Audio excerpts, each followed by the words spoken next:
name of Jesus, for this evening, we pray in the name of Jesus, you forgive us for all of our sins, iniquities, our transgressions, and our trespasses. We pray for the leading and guiding of the Holy Spirit. We thank you for every good gift, every perfect gift that comes from above, that comes down from the Father of life, with whom there is no variableness to the shadow of turning. We pray for spiritual understanding, spiritual revelation of your word, that you will reveal to us the hidden mysteries of the name of your word. Show us the black biblical presence that's in the Bible, that is hid, that has been sought to be hid from us by white Anglo-Saxons who said that it does not matter, but it mattered that they changed the names and they changed the pictures of those old heathen gods for the Canaanites and made them into gods to manifest themselves. We pray in the name of Jesus that you will lead and guide us into the truths that's in the scripture. In Jesus' name we pray, the church says amen. Okay, let's turn our minds to the book of Genesis. That's where we're starting out, looking at the black biblical presence in the Bible. We're looking at it in the book of Genesis. Those of you who was not here running, especially who read the preface in our Bible is Black History. It's a personal workbook. It's a book that I ran across. I ordered the book. The Bible is Black History. But I bought the workbook so I can teach you guys out of the workbook. And they got some questions in here, and we're going to answer, or you're going to answer, as I do the teaching. And I'm probably going to answer it before you even get there. I'll do this at home, but I want you to understand and know the black presence that's in the Bible that has been hid from us by white Anglo-Saxon America. I'm going to be looking at a few books tonight. I'm going to be looking at a few books tonight. And the books I'm going to be looking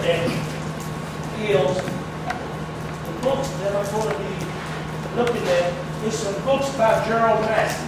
This is Gerald Massey. That is Gerald Massey right there. Gerald Massey is the best scholar out there on Egyptology. That's the study of Egypt, on Egyptology. Gerald Massey is the best scholar there is out there.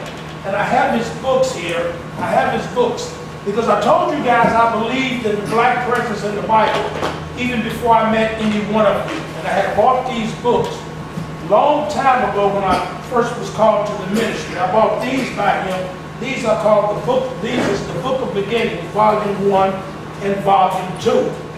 Then also Gerald Massey, he has a 3-volume set of Ancient Egypt, the Light of the World. This is Volume 1. This is Volume 1. Then he got Volume 1, Part 2. He got Volume 1, Part 1, Volume 1, Part 2, and Volume 2. Then he has, make me some coffee, please. Then he got another book, my cup right there. Then I got another book by another series of books by Sheikh Anta Diop, which is a black man. That's another picture of Gerald Massey. He is the #1 scholar on Egyptology. Reason I'm showing you the picture because this was done by a white man who went down into Egypt, found out all their history. He studied for many, many years to find out, to let us know that all civilization began with the black man. A white man did this. This is Gerald Massey. This is that Sheikh Anta Diop. Now, he is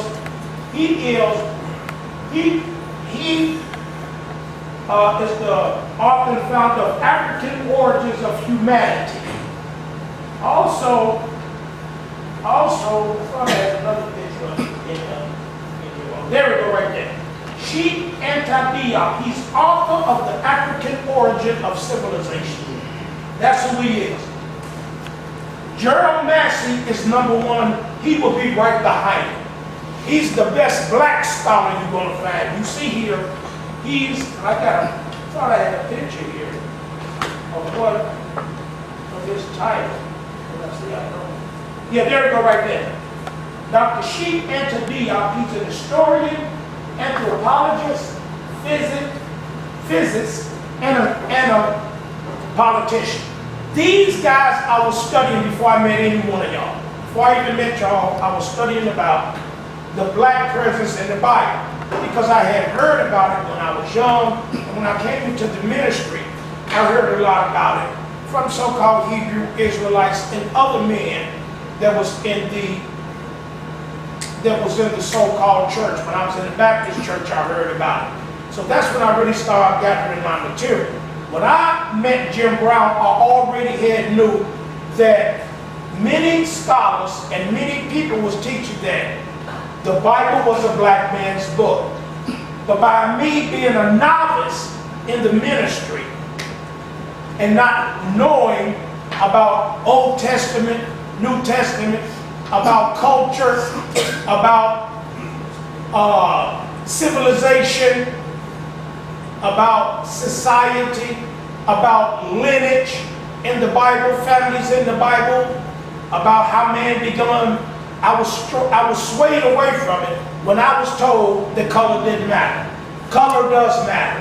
Yes, it does. Because, as the Ron D. Williams said, if it didn't matter, why did they change everything from black to white? And Sheikh Anta Diop, he really focuses on that too. And Gerald Massey has a lot to say about it too. So these are the guys that did a lot of research on the African Mizraim or black civilization, and that was the beginning of all civilizations. All civilizations begin with the black man. These are 4 more books that I have. Conceptions of God in Ancient Egypt, Religion in Ancient Egypt, Red Land, Black Land. Thank you very much. Red Land, Black Land. Adam means red. He was taken from the ground. He was taken from the ground, and the word Adam means red. So, Red Land, Black Land, that's by Barbara Merce. And then you got this other one, that blue book there is Civilization or Barbarianism. Because that's what they call a black man, or that's what they call the lineage of Ham. When we're talking about the black man, they call him black. That's what the white man called him. He called him the black man. Opposing to him being called a white man, civilized, and he was pure, and the black man was filthy. So we go to the 10th chapter of the book of Genesis. We go to the 10th chapter of the book of Genesis. And when we go to the 10th chapter of the book of Genesis, this is where they say civilization began with these people right here. 10th chapter of the book of Genesis, verse number 6. What these 2 guys focus on, what Sheikh Anta Diop, what he focuses on, Sheikh Anta Diop, what he focuses on, you get up there, okay? Now Sheikh Anta Diop, what he focuses on, and what Gerald Massey focuses on, they focus on the lineage of Mizraim. In Genesis chapter 10, in Genesis chapter 10, verse number 6, it said the sons of Ham, Cush, Mizraim, Phut, and Canaan. They focuses on Mizraim. Mizraim is just another name for Egypt. Mizraim is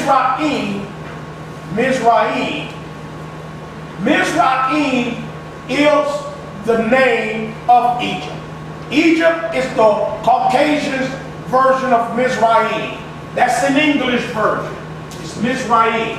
The correct spelling of this is Mizraim. That's why I call Mizraim, M-I-T-S, Mizraim. M-I-T-S-R-A-Y-I-M. Mizraim, that is upper and lower Egypt. They say it's two Egypts. They say it is two Egypts. They say it's the upper Egypt and the lower Egypt. No, it's not. Mizraim means upper and lower Egypt. It's not two Egypt. Upper and lower Egypt is Mizraim. That's what Mizraim is, upper and lower Egypt. And they call the people from Mizraim Egyptians. But we see in the 10th chapter of the book of Genesis, they are sons of Ham. Well, who was Ham? Ham was the youngest son of Noah. We go to Genesis chapter 9, verse number 1. It says, God blessed Noah and his sons. We go to the 20th verse of Genesis, 9:20 of Genesis. And it says, Noah began to be a husbandman. He planted a vineyard, and he drank of the wine that was drunken, and he was uncovered within his tent. Ham, the father of Canaan, saw the nakedness of his father and told his two brethren without. So he got 3 sons, 4 men on the face of the earth, Shem and Japheth. Ham is the youngest son. They say that Ham was cursed. No, Ham was cursed. Ham was not cursed. Canaan was cursed. So I'm going to be reading some things out of ancient Egypt, the light of the world. That's what Egypt was called. I'm going to prove to you and show you tonight that the Egyptians knew God.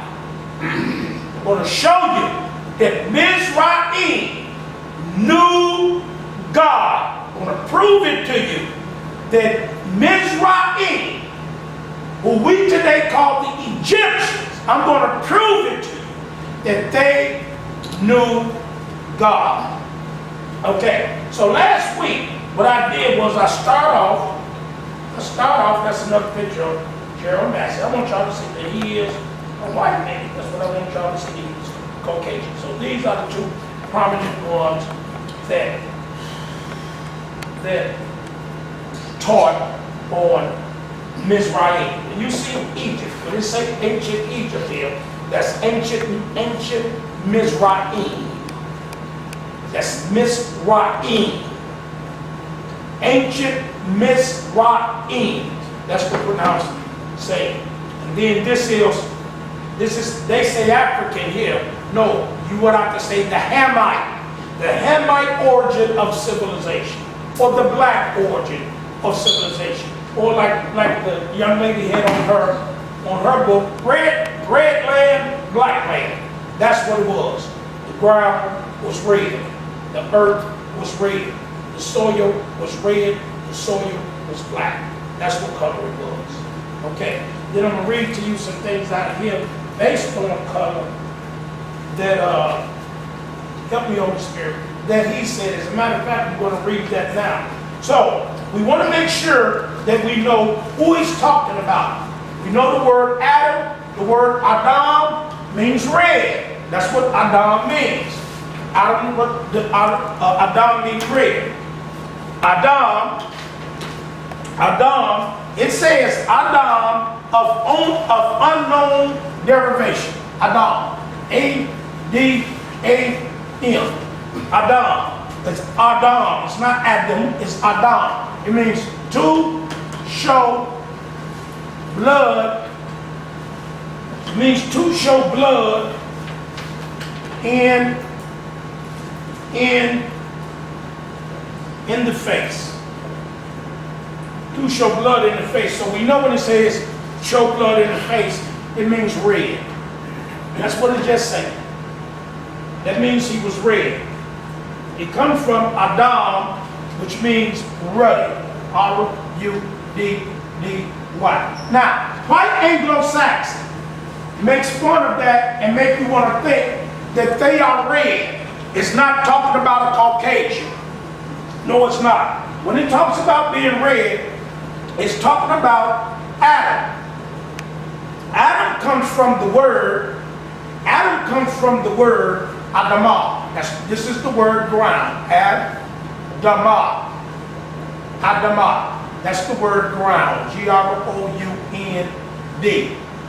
You're not going to find this definition on your quick verse up under Strong's Concordance. The only way you're going to find the definition that I gave for Adam is you're going to have to look at it in Strong's expanded, the New Strong's expanded exhaustive concordance of the Bible. You're not going to find it in an old Strong's. You're not going to find it in your quick verse on your laptop.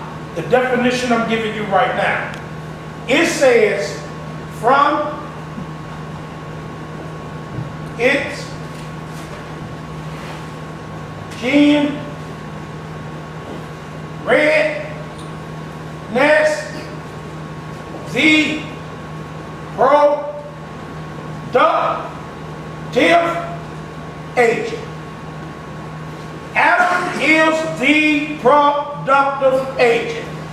All life comes from Adam, comes from red, comes from that red ground. Adam was not white. Let me read to you what Sheep Anti-Diop said. The same thing I told you. I'll read to you the same thing that I told you what Sheep Anti-Diop said. I got some pages, so let me see what I got. I got 4, 5, 63. I'm going to read to you what he said. And this is how the Caucasian, white Anglo-Saxon, has brainwashed us here in America.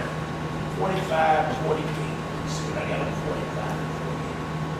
I want you to read to you what he said.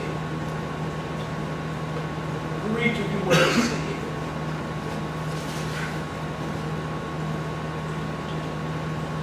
Here I got a picture. I should have took this picture. I wonder if I can take this picture, put it back and do that now, can I? You want to take a Take picture? this picture right now. I'm going to put this. I'm going to do that right now. Okay. I'm going to do it right now. Right here.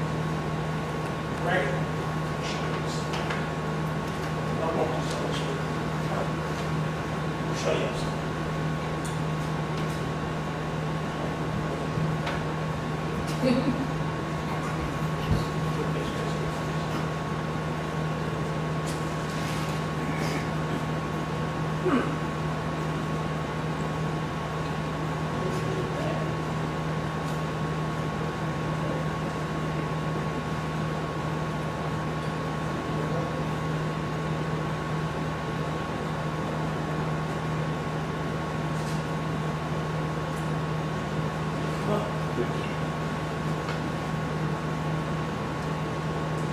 Let me show you something.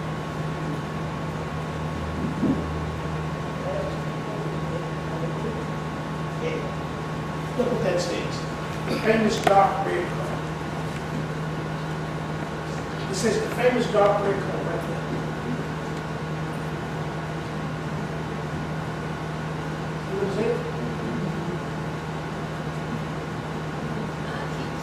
See what it says? See what it says? Yes. The famous dark red color.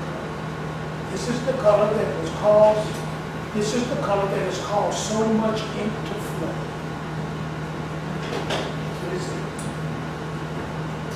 This is the color. It says this is the color. It says this is the color. Come on. Yeah. It says this is the color that has caused so much red ink to flow. It is the lemma of most works of the Egyptian race. The reader will judge whether it is anything other than the color of all African heroes.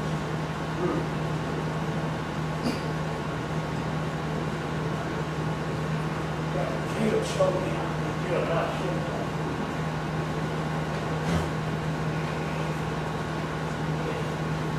No.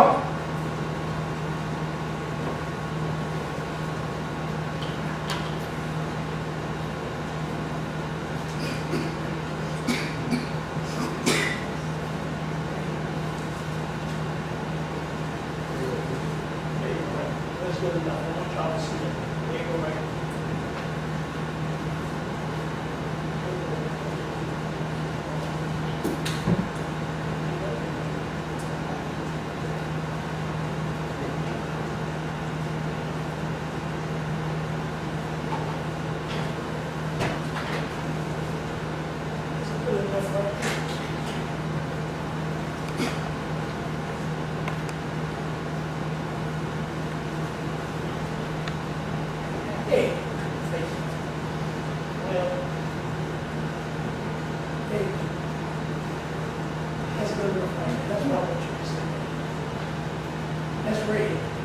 black and white. That's a famous dark red color. It's not black, that's red. Those are Mizraims. That's them. Now,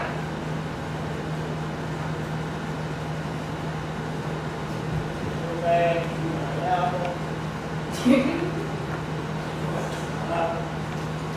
Go back to the girl. She can't be on. Let me read to you what he said.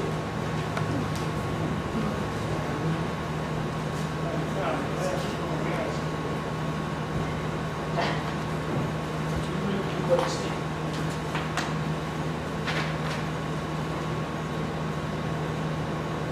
Read to you what he said. What he said. What page would I say? 60 came up there. Number some pages I was going to read out.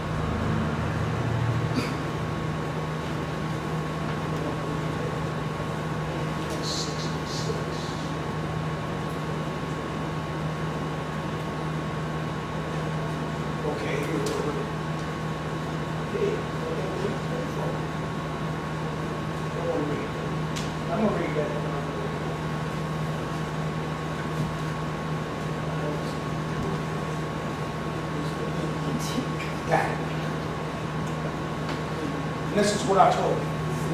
Page 48. Like I just said, 48. It says, what is the value of this document for information on the Mizraim? So if I use Mizraim, Okay. what did he say in the book? Egyptian. Mizraim. Race. By its antiquity, it constitutes a major piece of evidence which should have rendered all guessing unnecessary. Because that's what they was doing. They was guessing at who these people were and what color they was. As early as that very ancient epoch, the 18th dynasty of Mizraim, between Abraham and Moses. Mizraims habitually represented in a manner that could not possibly be confused by the white and yellow races of Europe and Asia, the two groups of their own race. Civilized blacks of the valley and blacks from certain areas in the interior, the order in which the four races are consistently arranged in relation to the god Horus, confers upon it the character of a social hierarchy. As Champollion, this is what is he? A publisher, he wrote a book. As Champollion finally recognized, it also brushes aside any idea of a conventional picture that might blur the two different levels and places of Horus. Horus was a god of Mizraim, or a god of what? Egypt. On the same plane as the personages, whereas in reality he should rightfully be in front of them all. This is what I want you to hear.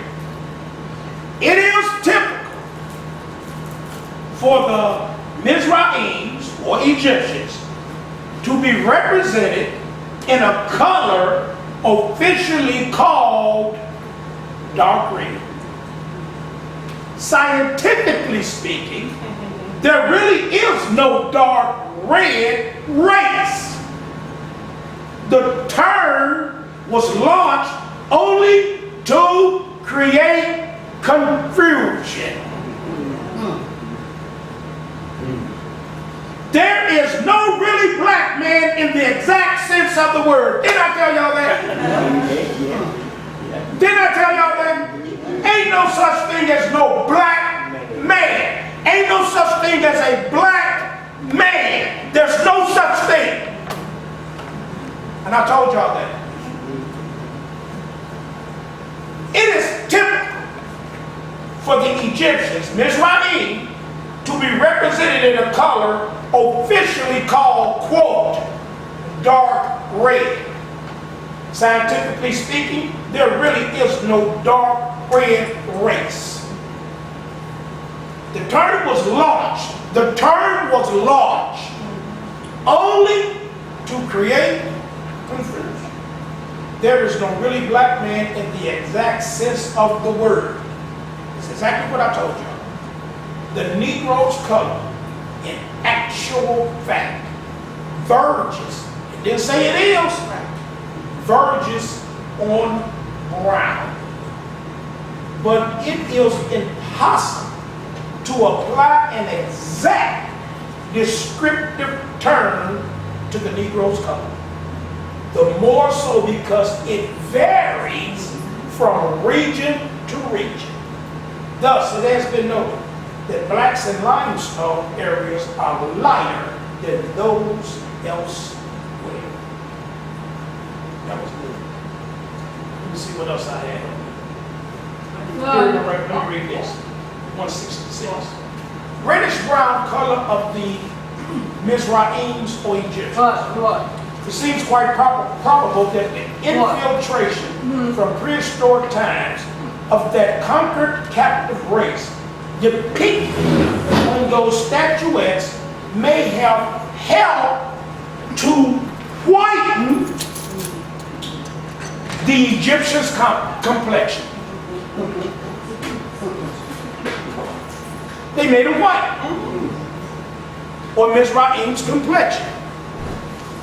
In other words, it seems likely that a white minority appeared later to graft itself, white minority, onto an early Negro substratum because of the valleys, talking about up in Lower Egypt, Mizraim, because of the valleys' attraction for the cores of Aryan and Shemitic shepherds. But what is certain is the preeminence of the Negro element from the beginning to the end of Mizraim Egyptian history. Even the intensive crossbreeding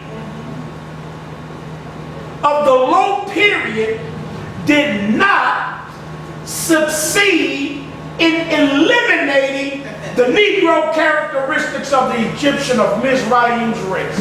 They did everything they can to try to get rid of them. So they stopped crossbreeding black and white together. The Greeks stopped the first one stopped crossbreeding was the Greeks.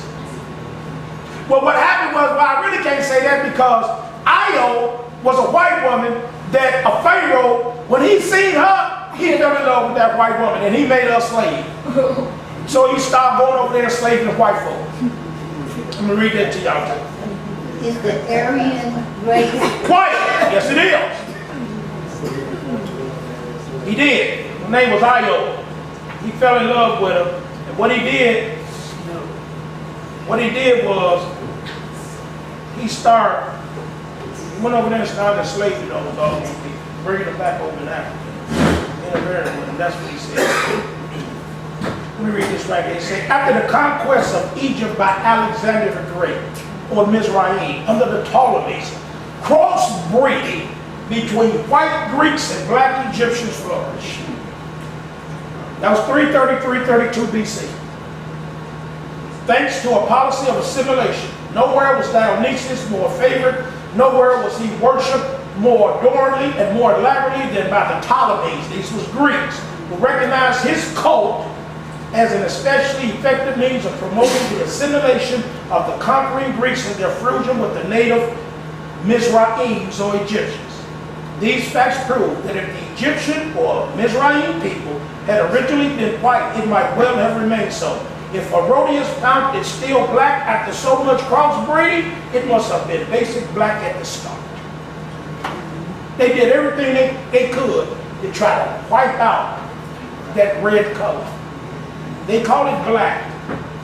They did everything they could to try to wipe it out. That's why they stopped crossbreeding. They could not wipe it out. Okay, let me finish this. So he did. The way they wiped it out here now is killing them. Drugs and candle. Okay. The mixture of the Egyptian Mizraim Negro and the Proto-Semite or Aryan followed a fan-like development in the course of Egyptian history as a result of commercial trade. During the ancient epoch, it is reflected in the kidnapping, here we go right here, in the kidnapping of Io by the Phoenicians. This is it right here. I'm going to read it to you right now. I said the Mizraim because they come out of Mizraim, the Phoenicians. All of them come out of Ham. All of them come out of Ham. Look at it. Look at Genesis 10. I'm going to prove to you tonight that the Egyptians knew Elohim. I'm going to prove it, Ronnie, tonight. That Egypt, Mizraim, knew the God of Abraham, Isaac, and Jacob. I'm going to prove it tonight, Ronnie, before I leave out this note. I'm going to prove it, Ronnie. Man, that hit me today, I'm going to prove it. Slow down, boy. Where I'm going, Genesis 10. Genesis 10. I'm going to prove it. I'm going to prove to you that Ham knew the God of Abraham, Isaac, and Jacob. I'm going to prove it with this Bible. I'm going to prove it. I'm on 10. I found this today up on 10. I'm going to prove it. Look at Genesis 10:6. The sons of Ham, Cush, Mizraim, Phut, Canaan. All these are black. All of these are red. All of these is reddish brown. All of them. Everybody on the read. Ham, Cush, Mizraim, Phut, Canaan. Sons of Cush, Sheba, Havilah, Sapta, Rahamah, Sapteca. The sons of Rahamah, Sheba, Dedan. So every time you see Dedan and Sheba in the Bible, who do you think attacked Job? Sheba. The Sabians came upon Job. It was black folks. Job was black. Oh, well. Cush, Nimrod. What come out of Nimrod? Babylonians. Them the Babylonians. Yeah. He began to be a mighty one in the earth. He was a mighty hunter before the Lord. Wherefore it is said, even as Nimrod, the mighty hunter before the Lord. Nimrod is a picture of Thor. That's where Thor come from. Odin come from. All of these gods come out of Egypt. All the gods that the Greeks worship, all the gods that the Romans worship, start right here. They start right here. All the gods, Hercules, Tammuz, Venus, Aphrodite, all of those names you see up on that board. Yeah. Get that board over there, Caleb. Yeah. All of those names. Nobody's going to say it. All of these are offshoots of a black god. Yep. Nimrod, all of these, it depends on where you went. This is Scandinavia here. That's why they call him the God of the sun, because he was black. That's why they call him God of the sun. They say the sun was his father. So since the sun was the father, they made him black. All of these right here depends on what part of the world you're living in. Whatever part of the world you live in, don't you say they call him son of the sun? They call him son of the sun because he was black. That's why they call him son of the sun. Jupiter, what was this at? This was in Rome.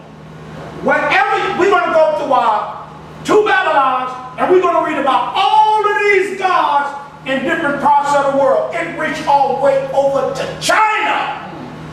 We're going to read about all these gods all over the world. Zoroastrian, what was that at? That's Persia.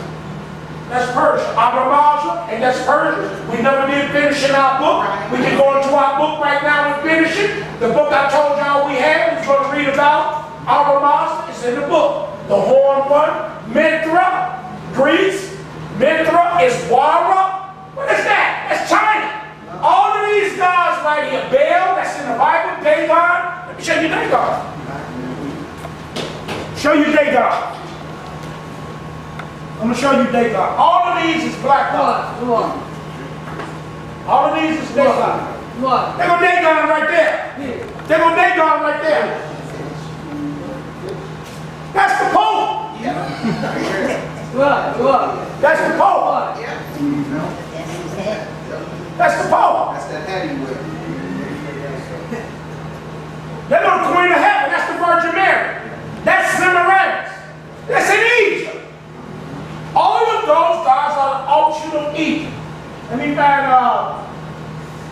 there go Dagon right there. That's the fish god. That's the Pope. Look at the Bible on his head. There you go right there.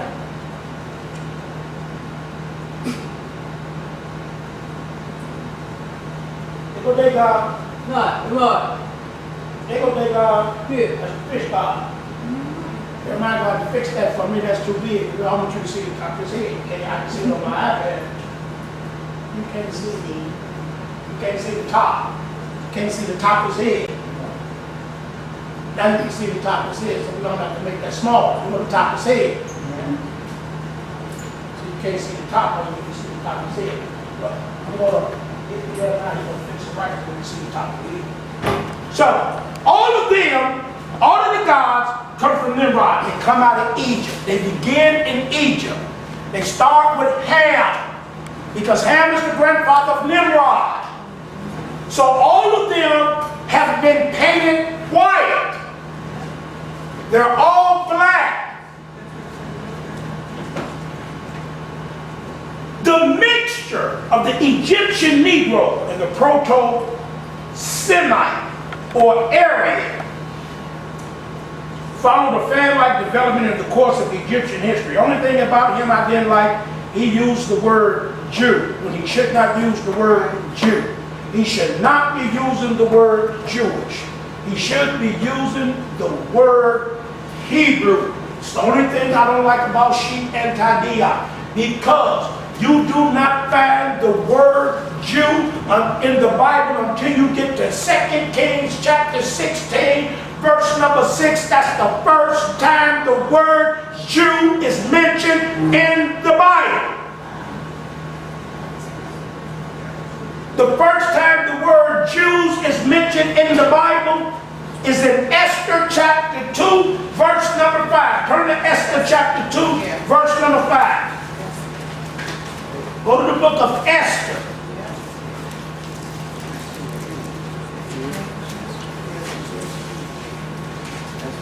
Go to the book of Esther. Amen. Amen. Amen. Amen.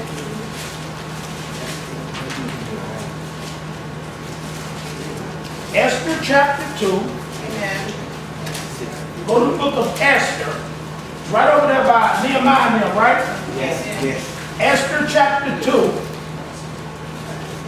Go to Esther chapter 2. Right there past, Amen. right there past Nehemiah. Ezra, Nehemiah, Esther. Ezra, Nehemiah, then you get to Esther. Right? Amen. Amen. Ezra, you're Esther. Right before Job.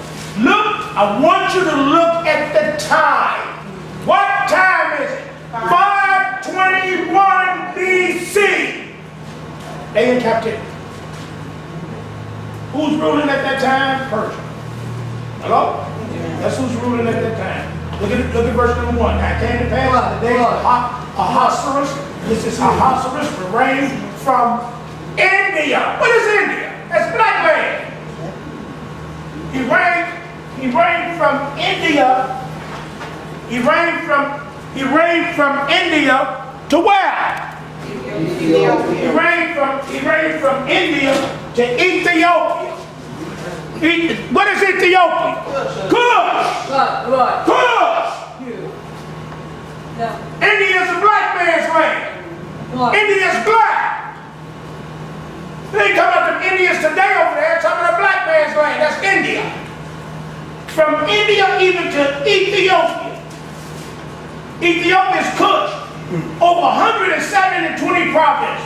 And in those days when the king Ahasuerus sat on the throne of his palace, which was in Shushan. Where's Shushan at? Babylon? That's a black land. Shushan is in the black land. We're going to look at all these on the Bible. In the 30th year of his reign, he made a peace unto all his rulers and his servants, the power of Persia and Media. They in captivity now, and the Persians don't defeated the Babylonians. And the Persians don't defeated the Babylonians. Cyrus don't overtook Babylon.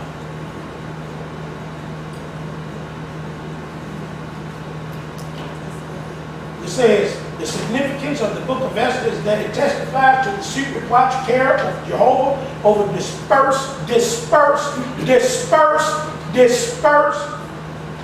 Israel. The name of God does not once occur. You will not find the name of God in the book of Esther at all. God's name is not mentioned at all in the book of Esther. All you find in the book of Esther is the work of God. You will not find God's name mentioned in this book at one time. What? The whole book is about the work of God. The name of God does not once occur, but in no other book of the Bible is his providence more conspicuous or seen. A mere remnant returned to Jerusalem. The mass of the nation preferred the easy and lucrative life under the black man's rule. What? They wanted to stay with them black folks. They did not want to go back to Jerusalem. The Persians are black. God did not forsake them. What he here does for Judah, he is surely doing for all the covenant people. The book is in 7 parts and it goes on to tell you what it's about. Okay. That is good. I love that. Now, let me finish reading this. This is the only thing, well, let me go back here. This is the only thing I didn't like about Sheep and Tadia. That he did not, Sheep and Tadia, he called them Jews. That's what I didn't like. I didn't like him calling them Jews. But you should have called them Hebrews. That's what he should have called them. He should have said the Shemitic people. He should have said the Hebrew people. Because that's what the Bible called them. They was called Hebrew. The first time the Hebrew was mentioned, but it is in Genesis 40:15. The first time you find the word Jew, and look at Esther chapter 2 and verse number 5. Are you there? Mm-hmm. Pay attention. It says, now in Shushan, the palace where there was a certain Jew. Pay attention. With Esther chapter 2 verse 5, you got to pay attention. Now in Shushan, the palace, there was a certain Jew whose name was Mordecai, the son of Jair, the son of Shimei, the son of Kish, a Benjamite. Why did they call him a Jew? And he's a Benjamite. Why did they call him a Jew and he's a Benjamite? Because he was of the southern 2 tribes that were taken into captivity in 586 BC. No. He was adopted by his older brother, Benjamin. God left 2 tribes to the house of David. I taught y'all that. Go to 1 Kings. Go to 1 Kings. Go to 1 Kings. Go to 1 Kings. Go to 1 Kings. Go to 1 Kings. And I taught you guys that. I taught it to you. That's why we need to get back to Bible study. Because you guys have forgot a whole lot of things that I've taught y'all. And I keep telling you, every one of you. You think that you can remember, but you can't remember because you don't go over it enough. The only way you remember this, you got to go over it. We're going to go to 1 Kings, and we're going to look at the rise of Jeroboam. The rise of Jeroboam. Verse number, 1 Kings chapter 11, verse number, let's look at verse number, let's look at verse number, let's look at verse number,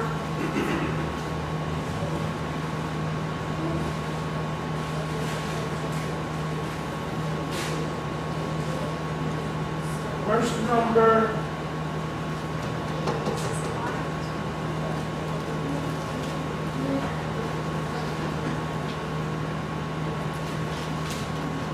see one verse I want to read.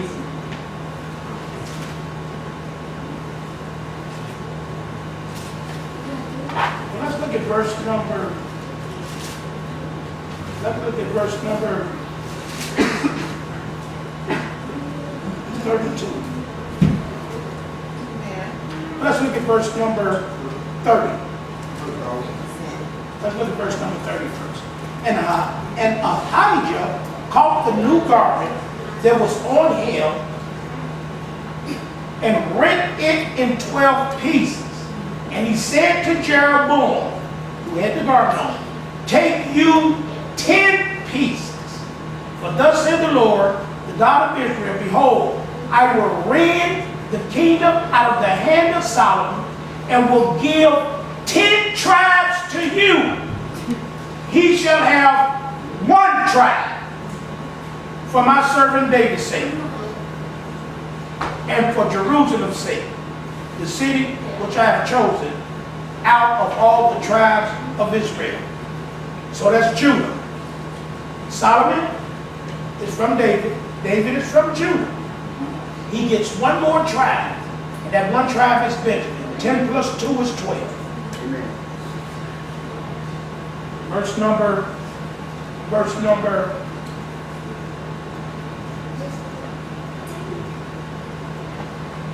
35. Verse number 35, verse 34. Howbeit I will not take the whole kingdom out of his hand, talking about Solomon, but I will make him prince all the days of his life, for David my servant's sake, whom I chose, that's David, because David kept my commandments and my statutes. But I will take the kingdom out of David's son's hand, Solomon, and will give it unto you, that is, 10 tribes, unto his son, Solomon, or Rehoboam, excuse me, Rehoboam, unto his son, Rehoboam, will I give one tribe, that David my servant may have a light always before me in Jerusalem, the city which I have chosen, me, to put my name there. Okay. All right. Now, I want to see something. Let me see. I'm looking at something. In the... All right, here we go right here. Let's go to chapter 12. I found what I'm looking for. I want to show you. What? Let's go to chapter 12. What? And let's look at verse number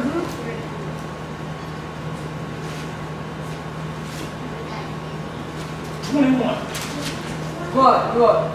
Let's look at verse number 16. What? Are you there? What? We're at 1 Kings chapter 12, verse 16. Are you there? Amen. So when all Israel, who is all Israel? What you talking about, Mizraim? What are you talking about? What are you talking about? What did you say? I heard what you said. You don't talk about Mizraim. What is wrong with you? You don't pay attention to no scripture, man. It gets me what you're not paying attention. Who is all Israel, Mike? 10 tribes. You have to say northern. Did the Bible say north? All right, then there you go. 10 tribes. What did the Bible say? What did the Bible say? Huh? Say 10 tribes? Did the Bible say 10 tribes? Let me go back and read. Maybe I didn't see right. Maybe I missed the word north. What? Maybe I missed it. That's number 35. Oh, all right. Did I miss northern? Yep. Oh, I bet. But I will take the kingdom out of his son's hand and will give it unto you 10 tribes. Oh, I ain't think I seen no northern there. I didn't think I seen that. I didn't see no northern there. Did you? No. See, there we go. That's what I be talking about. Come on now. Come on now. Pay attention to your Bible, please. So when all Israel, who was all Israel? That the king hearkened not unto them, the people answered the king. Who was the people? Who was the people? Who is the people? All Israel. You look at your scripture, please. Please. Don't say no 10 tribes in that scripture.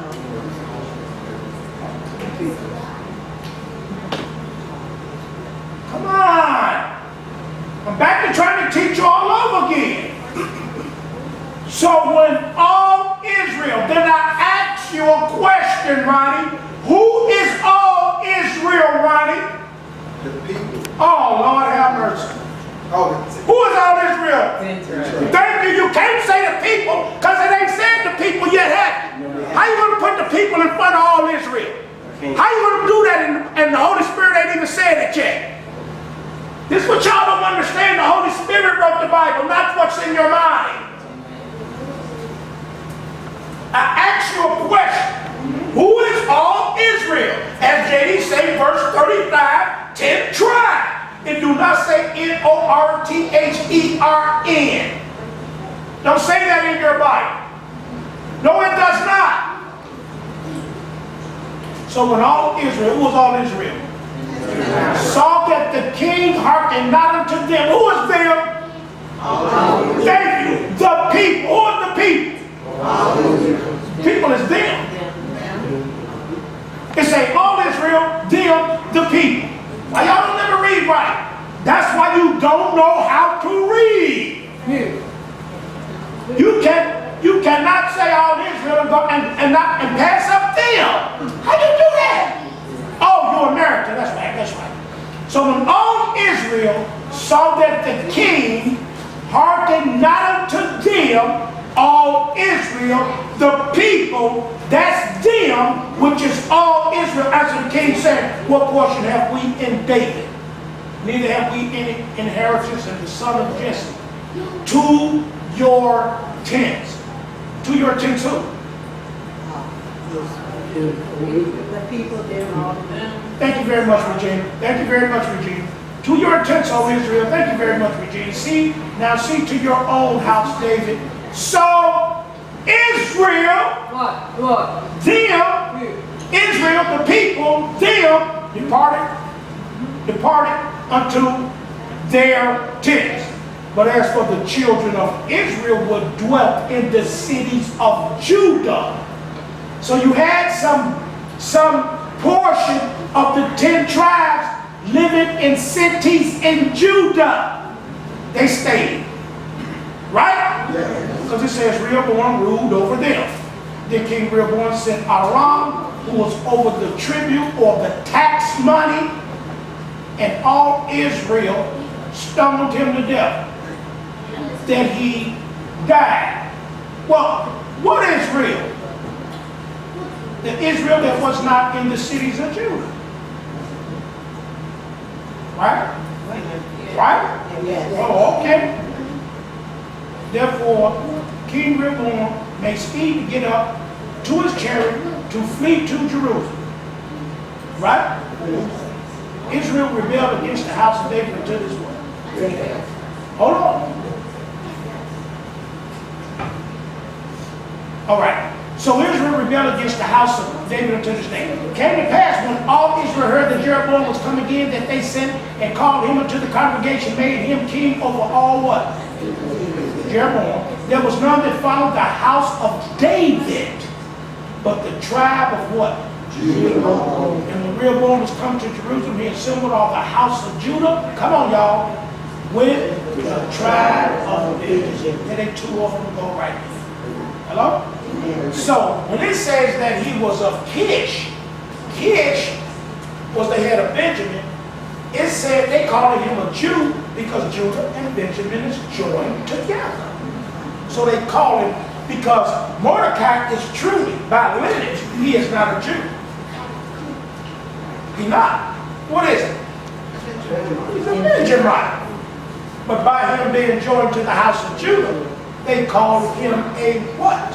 Jew. And the Bible clearly tells us that he is a what? So anybody that was joined with Judah, they called a what? Jew. Thank you very much. And that needs to be pointed out, doesn't it? Yes, it does. Yes, it does need to be pointed out. But go back to Esther chapter 2, verse number 5. It says, now in Shushan, the palace where there was a certain Jew. He was not a Jew. The only reason he's called a Jew is because he's affiliated with the tribe of Judah, isn't it? Yes. Because God gave David one more tribe. Yeah. But by nationality, I wish I had a witness. By lineage, he was a what? Benjamin. The Holy Spirit tells us he was a what? A Benjamite. Now in Shushan, the palace, there was a certain Jew whose name was Mordecai, the son of Jair, the son of Shimei, the son of Kish, a Benjamite. Who was Shimei? Shimei was the one who cursed David.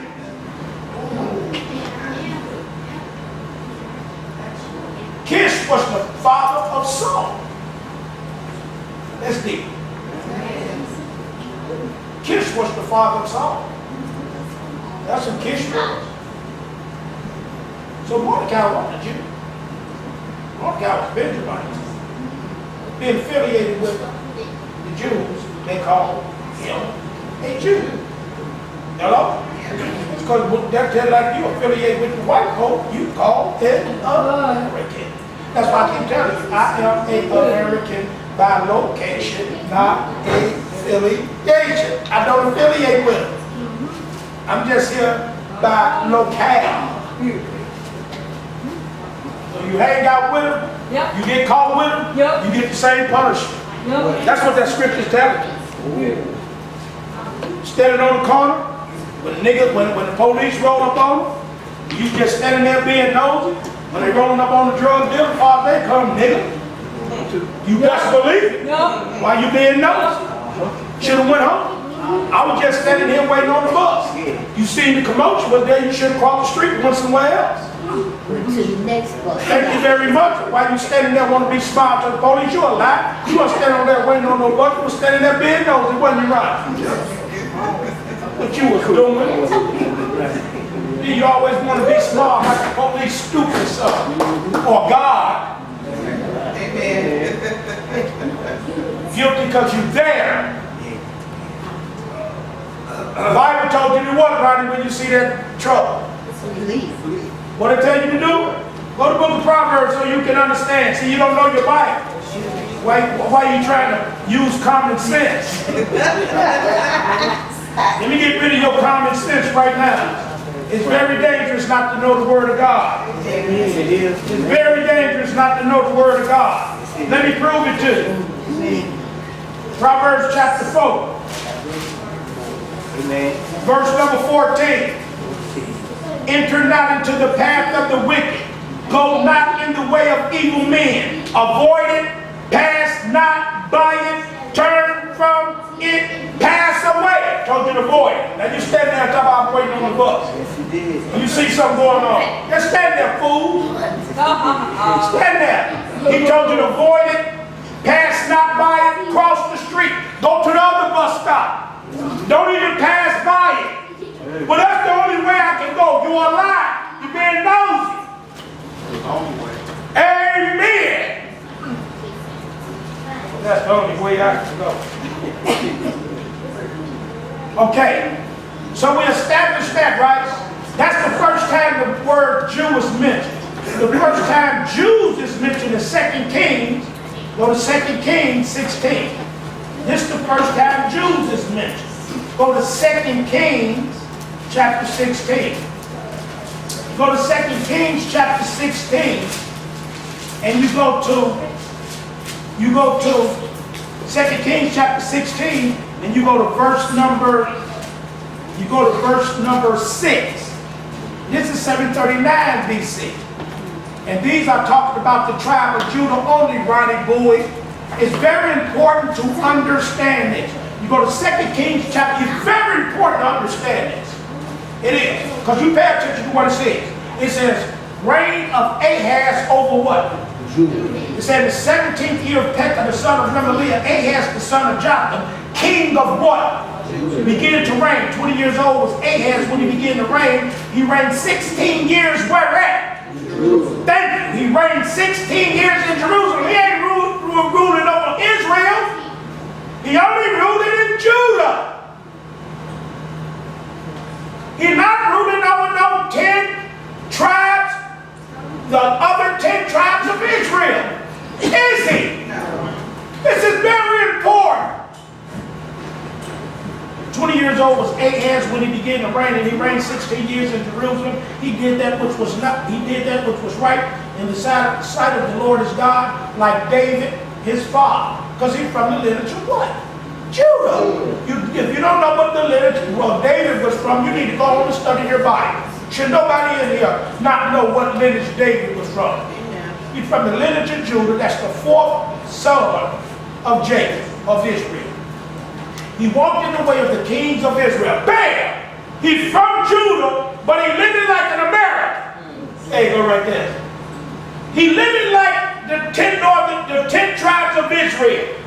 He's from Judah, but he's following the religious faction and the religious practice of Israel. But he's in Judah. But he living like an Israelite. Is it? He made his son pass through the fire. Molech. He made his son pass through the fire. What do you mean, preacher, he made his son pass through the fire? See, this is why I got all these pictures. What? Here go Molech right here. Yeah. He made his son, that's Molech. Yeah. That's Molech right there. He made his son pass through the fire. Yeah. They would take him, and they made him white him. They would take him. See, Jeremiah, I get you, man. I told you that one don't work. Got his head cut off, man. Head. Get Jeremiah. They take him, that's what they did with the baby. Well, who is Molech? Moloch. That's Nimrod. That's Nimrod. And look what color they made. White. They would take the baby, put the baby in there. See, they in the valley of Toph. See them beating the drums at the bottom? This is, I'm going to teach you on this. This is black folk worship. They beating the drums. They beat the drums so the baby, they won't hear the sound of the baby pop. That's why they beating the drums. So they won't hear the cries of the baby. So they beating the drums to silence their what? Amen. They beating the drums to silence their conscience. And that's what the black folks did. That's what the black folks did. They offered him to the god Molech. They gave him a baby for sacrifice. Well, who else does that? Don't white folks do that? In Malia, in the Himalayas, out in the mountains, they throw a virgin in the fire. But where do you think they got it from? When they went to the volcano to stop erupting, they said on the Hawaiian Islands, you see that they had the woman picked up, she be screaming and carrying on, right? And they throw in the fire. Where do you think they got it from? They got it from the black man. They throw it in the volcano. Well, where y'all think they got it from? That's no. That's what Israel did. They call it the Valley of Tophet. It was down in Gehenna. That's where we get our term hell from. Gehenna. That's where we get the picture of hell from. The Valley of Henna. And then the term in the Bible for hell is Gehenna.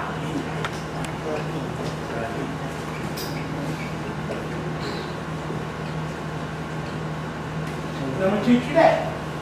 That's when everybody gonna go to burn it. Go to hell. Those who ever do that.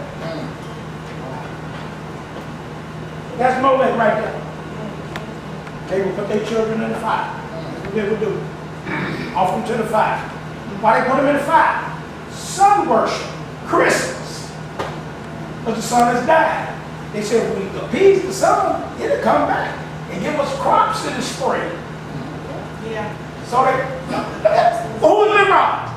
You don't see it? Thank you very much, son of the sun. God of the sun. You don't see it? He's the fire God. He was the fire God. That's who he is. He's the fire God. That's who he is. Tammuz, in the 8th chapter of the book of Ezekiel. They call him the father of the God. They go, Hades right there.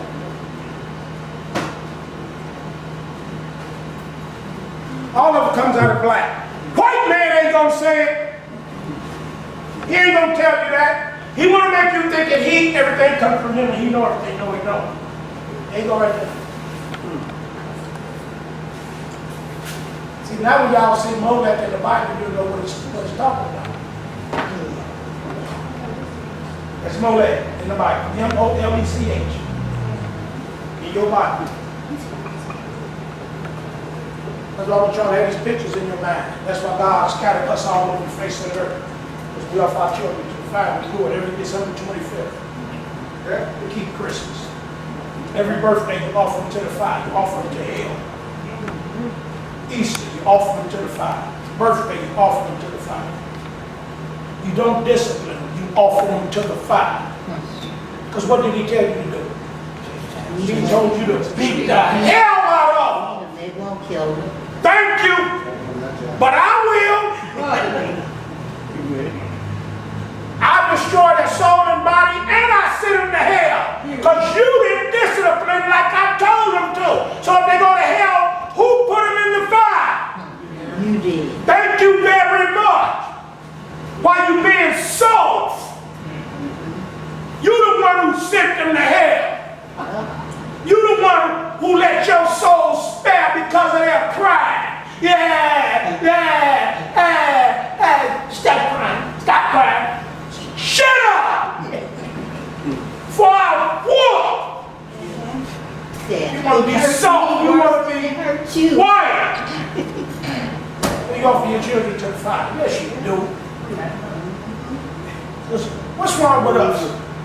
What's our problem? What's our problem, no lady? We're not spiritual. We look at everything concrete. You don't look at the damage you're doing to their little moral character. You don't look at the damage you're doing to their emotions. You don't look at the damage you're doing to their thoughts and their feelings. You can't see that because you're not walking by. I wish they had a witness. You looking walking by sight. You're being moved by their tears and expression on their face. And you're killing them.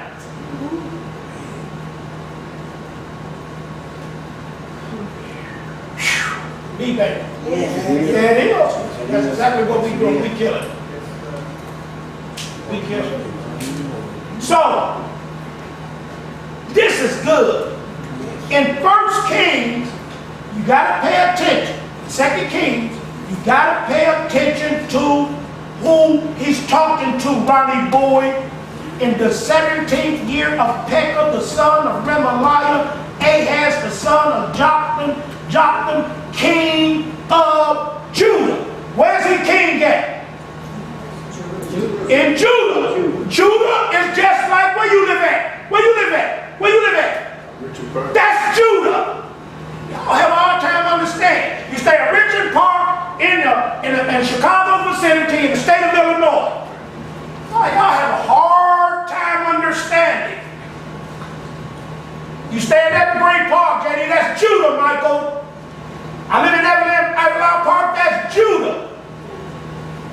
Where you stay at Regina, what's that over there? What's that? What? What part? Chicago. You don't know what district? You understand the district over there. Garfield Park. Garfield Park. That's Judah. Y'all have a hard time understanding. He stay in Judah, but he practicing what goes on in what he's doing. He's living according to the laws and the rules of Evanston, and he's staying Judah.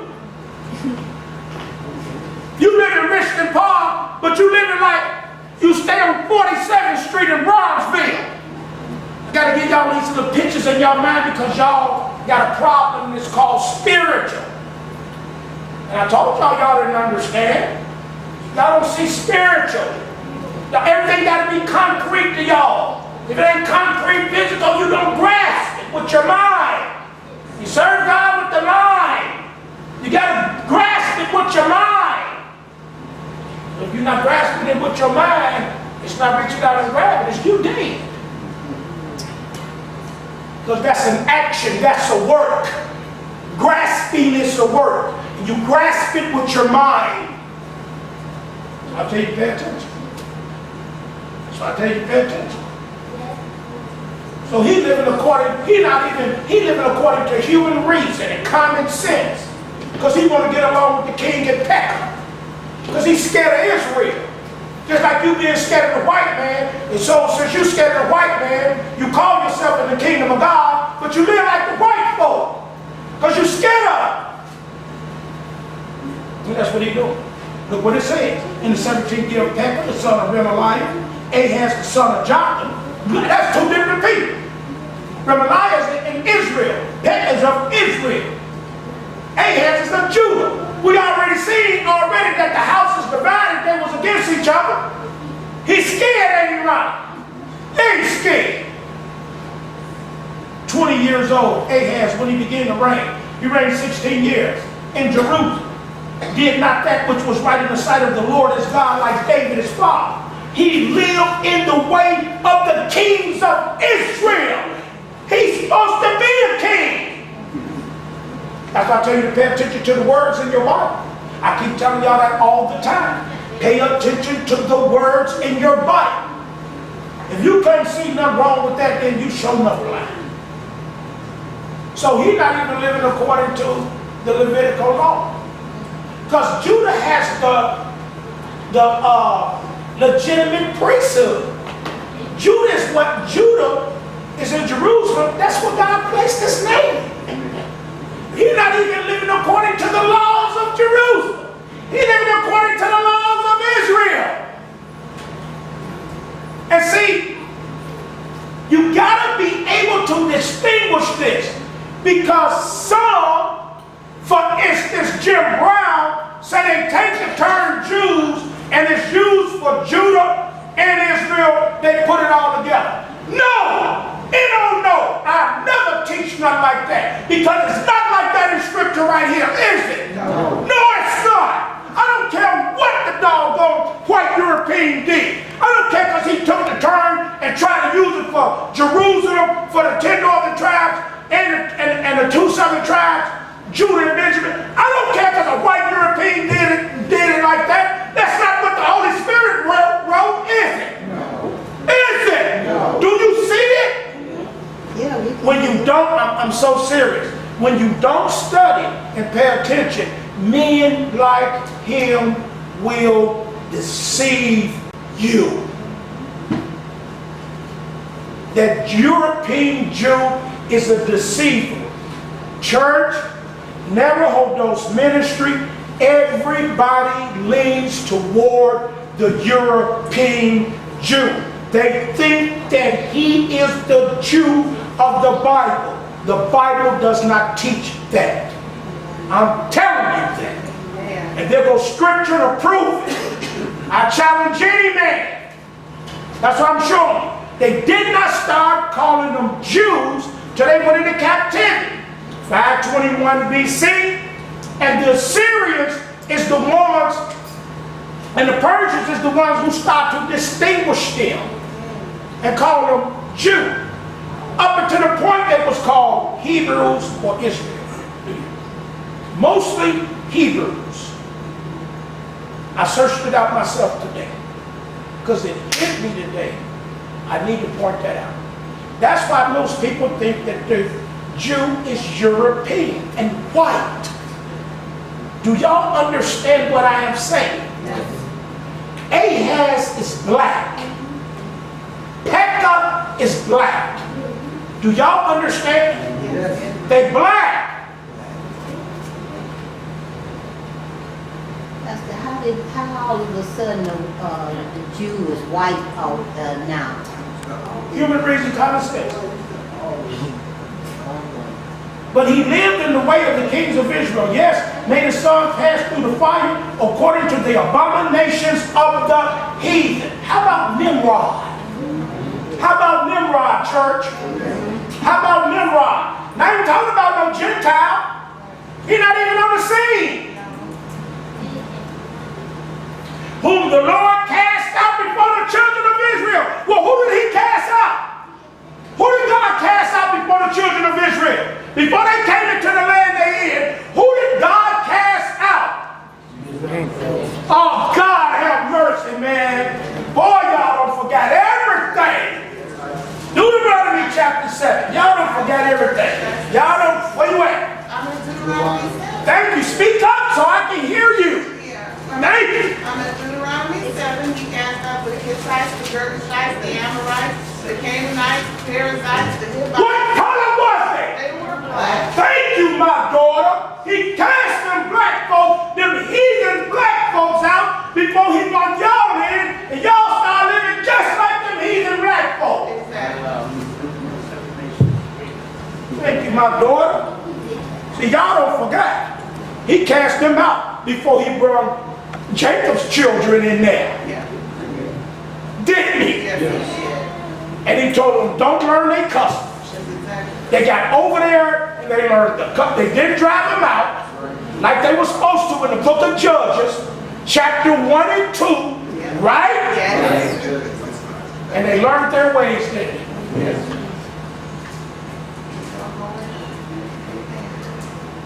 And that's deep. He brought them out from Mizraim, didn't he? Got and cast out Mizraim's descendants, right? Right? Yes. They learned Mizraim's sons' ways, didn't they? They learned the ways of Mizraim, didn't they? Because you go back to Genesis chapter 10, verse number 6, it says the sons of Ham.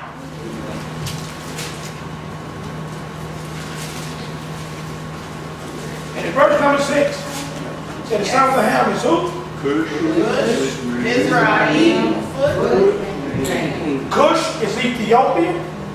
Mizraim is Egypt. Foot is Libya, India. Hello? And Canaan is the Canaanites. Those in Deuteronomy chapter 7, verse number 1. Correct, JD? Yes. Amen. That's who the Canaanites are. That's Mizraim. Don't tell me ain't no black persons in the Bible. And God had them to cultivate that land, a land flowing, top back with milk and honey. He had the Canaanites to cultivate that land and prepare that land for the descendants of Abraham. Tell me ain't no black folks in the Bible, they was inferior to y'all. Y'all crazy than a dope fan. You're not gonna tell me that. Ain't nobody gonna tell me that. We still talking about the black person in the Bible in 2 Kings. It says right here, again, he lived in the ways of the kingdom in 2 Kings 16:3. He lived in the ways of the kingdom of Israel, yes, made his son to pass through the fire. He offered his son to the god Nimrod, didn't he? He offered him to Molech, didn't he? To appease Molech so he can get some sun because they live in sin and God won't send them no rain. So they say, oh, we're going to make the sun happy. We make the sun happy, then maybe we'll get some rain. God said, no, I'm still not going to send you no rain. Because they have famine. Hello? Amen. Hello? Amen. God help us in the name of Jesus. Y'all with me? Yes. Y'all here with me? Yes. All right, look. Look over in, let me show you something. Look over in, let me show you something. Look at,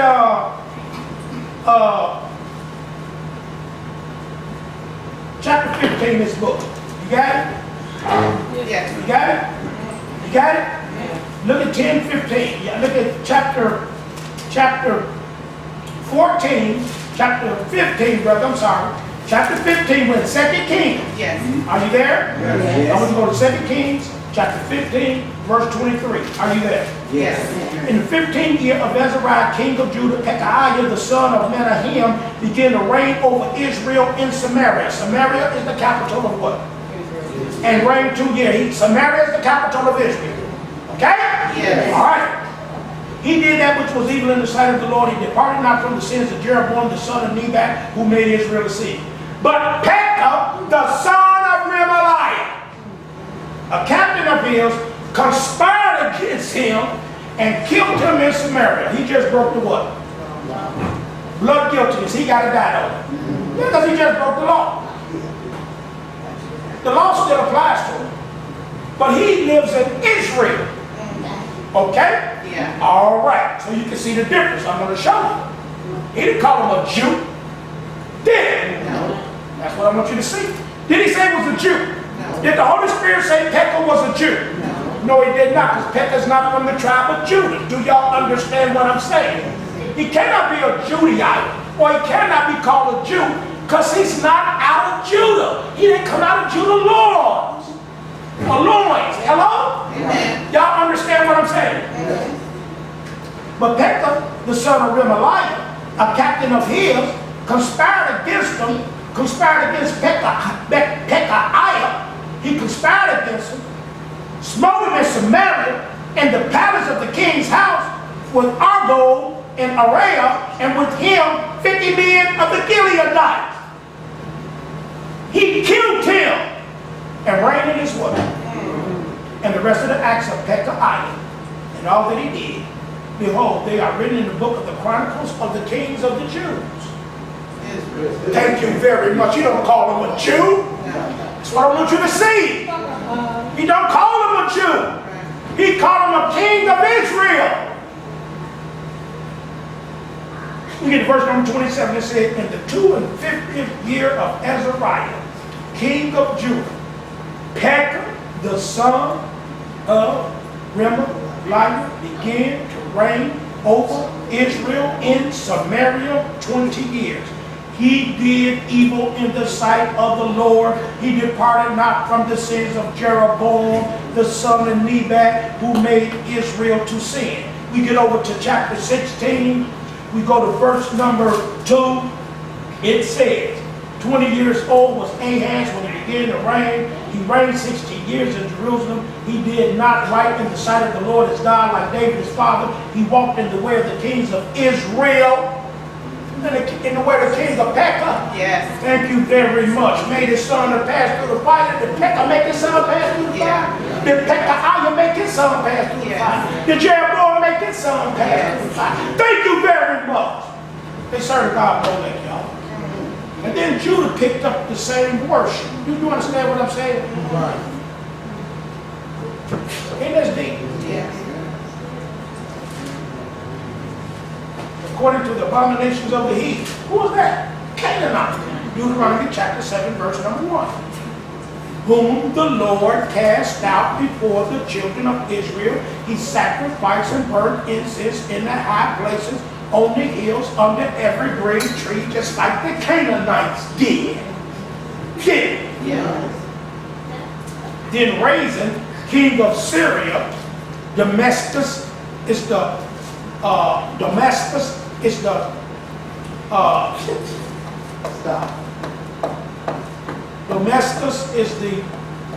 capital of Syria, and Pekah, son of Remaliah, king of Israel, came up to Jerusalem to war. Ahaz serving the same God. It's like we serve, and the white folks beat us down. And he's going to beat them down. They serving the same God. There ain't no food. They can say, Rezin got a lot going on over in Syria. His army bigger than mine. Well, I'm sorry, I got to leave you, Ahaz. Hello? And that's that. Then Rezin, king of Syria, and Pekah, son of Remaliah, king of Israel, came up to Jerusalem to war. They surrounded Ahaz, but could not overcome. At that time, Rezin, king of Syria, recovered Elath of Syria, drave the Jews, or Judah did. He migrated from Elah, and the Syrians came to Elah and dwelt there unto this day. Hello? There you go right there. And then Ahaz, king of the Jews, he went to Assyria, didn't he? Yes, he did, saying, I am your servant and your son. Please come and help me. Pekah has turned against me. Hello? There you go right there. Point being, that's Jews, not Israel. Y'all see that? That's Jews. Verse 7, so Ahaz sent message to Tiglath-Pileser, king of Assyria, right? Saying, I am your servant, he needs some help from me. And your son, I'll do anything you say. That's what servant and son mean. I'll serve you, I'll be your slave, and I'll do anything you tell me to do. You can be my daddy. That's what it means. I am your servant and your son, daddy. What you want me to do? I'll do anything you tell me to do. Come up and save me out of the hand of the king of Syria and out of the hand of the king of Israel, which rise up against me. And Ahaz took the silver and the gold that was found in the house of the Lord, common sense and human reason. Maybe if I pay him, he'll help me. Here you go right there. The point being, Jews and Israel is not the same. This is the best place you can show it. It started 1 Kings chapter 11. So when they say both of them come together, that's a lie. I don't believe that at all. I don't believe it. I don't care when they start saying they was one. I don't care what they say. Did you hear what I said? I said, man, I don't care what man said. I don't care nothing about what man said. Do y'all understand what I'm saying? Yeah. I'm still going to show you that Egypt knew the Lord God, knew Elohim. I'm going to show you that. Let me finish this, okay? So this is what I don't like about Sheikh and Tadia, because he'll use the term Jew. When he should use the term Jew, he should use the term Hebrew. That's what he should use. He should use Hebrew. He shouldn't use Jew. Because when you use Jew, you're talking about Benjamin and Judah. You're not talking about Israel. If you're not, you're talking about Judah and his little brother Benjamin. That's who you're talking about. And that's scripture. So when he used the word Jew, what he's doing is using the terminology that everybody else uses. I don't use that terminology. I distinguish because everybody in the world do not believe that those Jews or those so-called Jews over there in Israel are true Jews. They don't believe that. Everybody don't believe that. They know they come from Europe. Even the people over there know they come from Europe. That's why I'm teaching black biblical history. What we just read in the book of Esther, what we are reading right here in 2 Kings, what we read in 15 and 16, these are red, brownish people. They're not Europeans with pointed nose. No, they're not. And pale skin. No, they're not. These are not pointed nose Europeans with locks, straight locks hanging down their head and pale. They dark skin like us. Amen. Some of them like JD. Some of them like Bumblebee. Some of them like you. Some of them dark like Lolita, dark like me, dark like Mitch, brown like Regina. But they are not pale. Amen.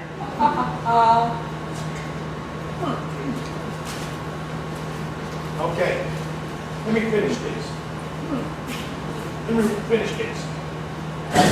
So I don't like when he used this proto-Shemite. I don't like it.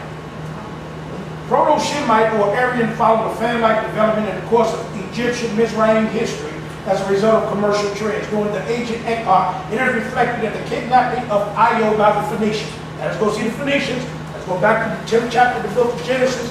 Come on, Genesis 10. Amen. We're looking for who? Phoenicians.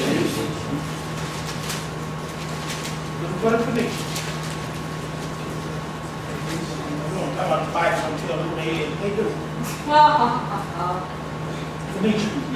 All right, we at verse number 6, right? Yes. Sons of Ham, Cush, Mizraim, Foot, Canaan, sons of Cush, all these black folk. Sheba, Havilah, Sapta, Rahamah, Sapteka, sons of Rahamah, Sheba, David, Cush, he begat Nimrod, he began to be a mighty hunter in the earth. He was a mighty hunter before the Lord, wherefore it is said, even as black Nimrod, the mighty hunter in the presence of the Lord. And the beginning of his kingdom was Babylon. Capital of Babylon was Shushan. Then the Assyrians took over Babylon and didn't change the name of the capital. Still Shushan. We're going to read about that. We can read about that in that book we got right in front of you, without a remorse. Eric, Akkad, Calma, in the land of what? China. I wish they had a witness. Out of the land went forth Asher, built at Nineveh. Asher is Assyria, Nineveh is in Assyria.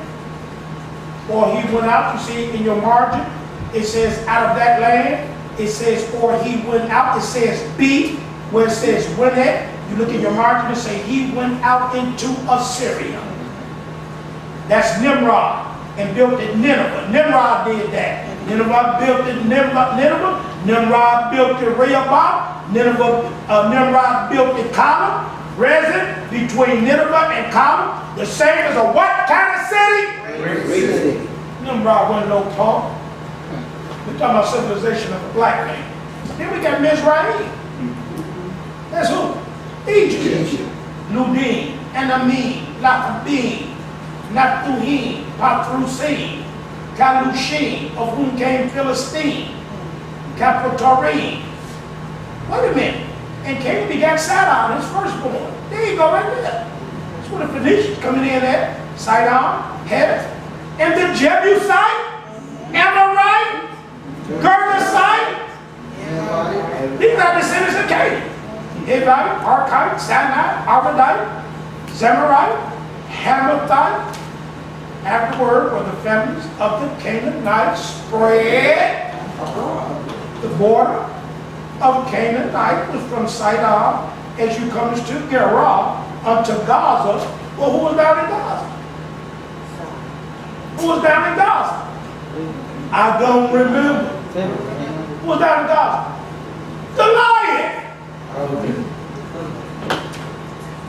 Goliath. Gerar, Gaza, as you go into all the black folks was in Sodom and Gomorrah. Admah, Zobaim, Lasha. It says these are the sons of Ham after their families, after their tongues, in their countries, in their nations. That's what we're reading about right now. When we're looking at this book right now, that's what I'm reading to you about right now. I'm reading to you about the families of Ham. These are the families of Ham. But Gerald Massey went and found the families of Ham. This is Mizraim. Gerald Massey, he knew. His white man knew. Yes. So the Phoenicians were a part of Sidon? Yes, they were. Okay. Yes, they were. Okay. Well, I want to go now. All right, we'll get there later. Let me read this. During the ancient epoch, it is reflected in the kidnapping of Io by the Phoenicians, in which the Phoenicians, a Negroid people, more or less cousins of Mizraim, served as the mariners throughout that period. They were sailors, they were naval people. Among other commercial exchanges between a civilized Egypt. Or what kind of Egypt? Civilized. And then a barbaric Europe. At that time, Europe was barbaric. They engaged in the white slave trade. Phoenicians had white slaves.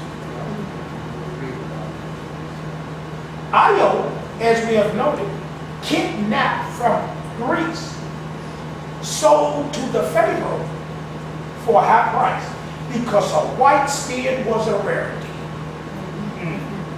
Merely symbolized that trade. It would be extremely difficult to deny or minimize the extent of such trade. This could explain the so-called reddish brown complexion of the Egyptians. Though they continued to have thick lips, even inverted, a mouth a bit too wide, and a fleshy nose, like a Van have. See me and Van got them fleshy nose. What's that? You,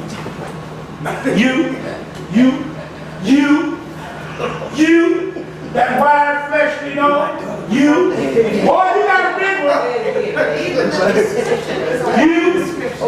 You, Not too wide for who? look at why your nose is fleshy. Yeah, it is.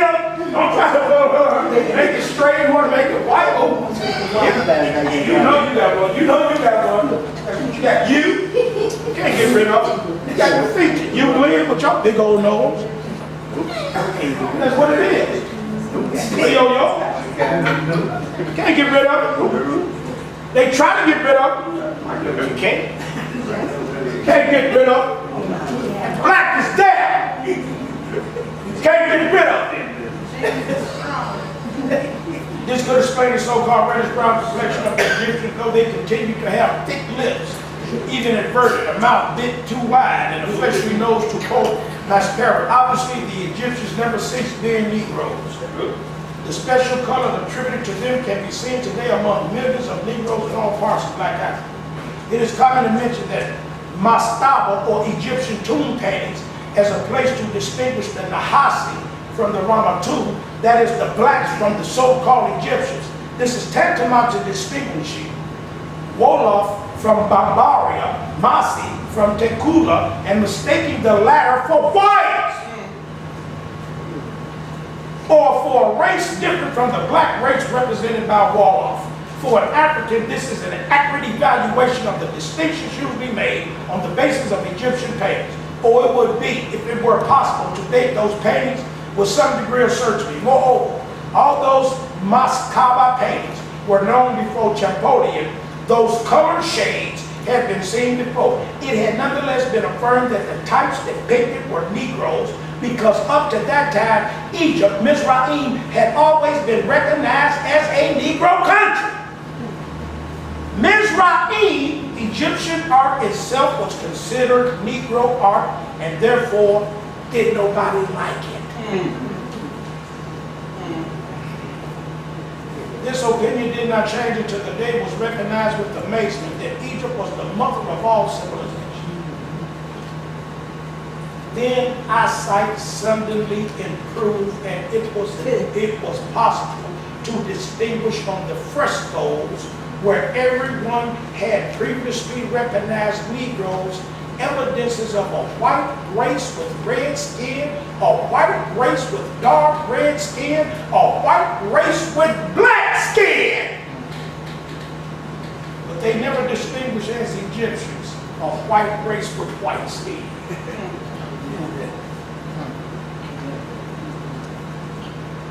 They never distinguished as Egyptian a white race with white skin.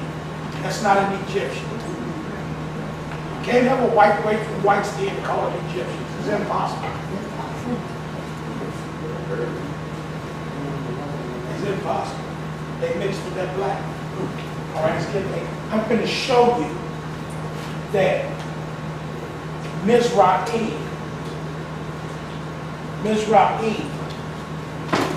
knew the God of Abraham, God. I'm going to prove it right now. Right now. The Phoenicians, I'm reading to you out of Gerald Massey, Ancient Egypt, Light of the World. Gerald Massey did. He wrote it, not me. Gerald Massey wrote it. I did his father. This is who wrote it. That's Gerald Massey. That's Gerald Massey. Leave him up there. Make sure you get it. Gerald Massey. The fetishism mythology of inner Africa left dumb or unintelligible. First became articulate in the valley of the Nile. Egypt alone preserved the primitive gnosis, or knowledge, gave expression to it in the language of signs and symbols as mouthpiece of the old dark land.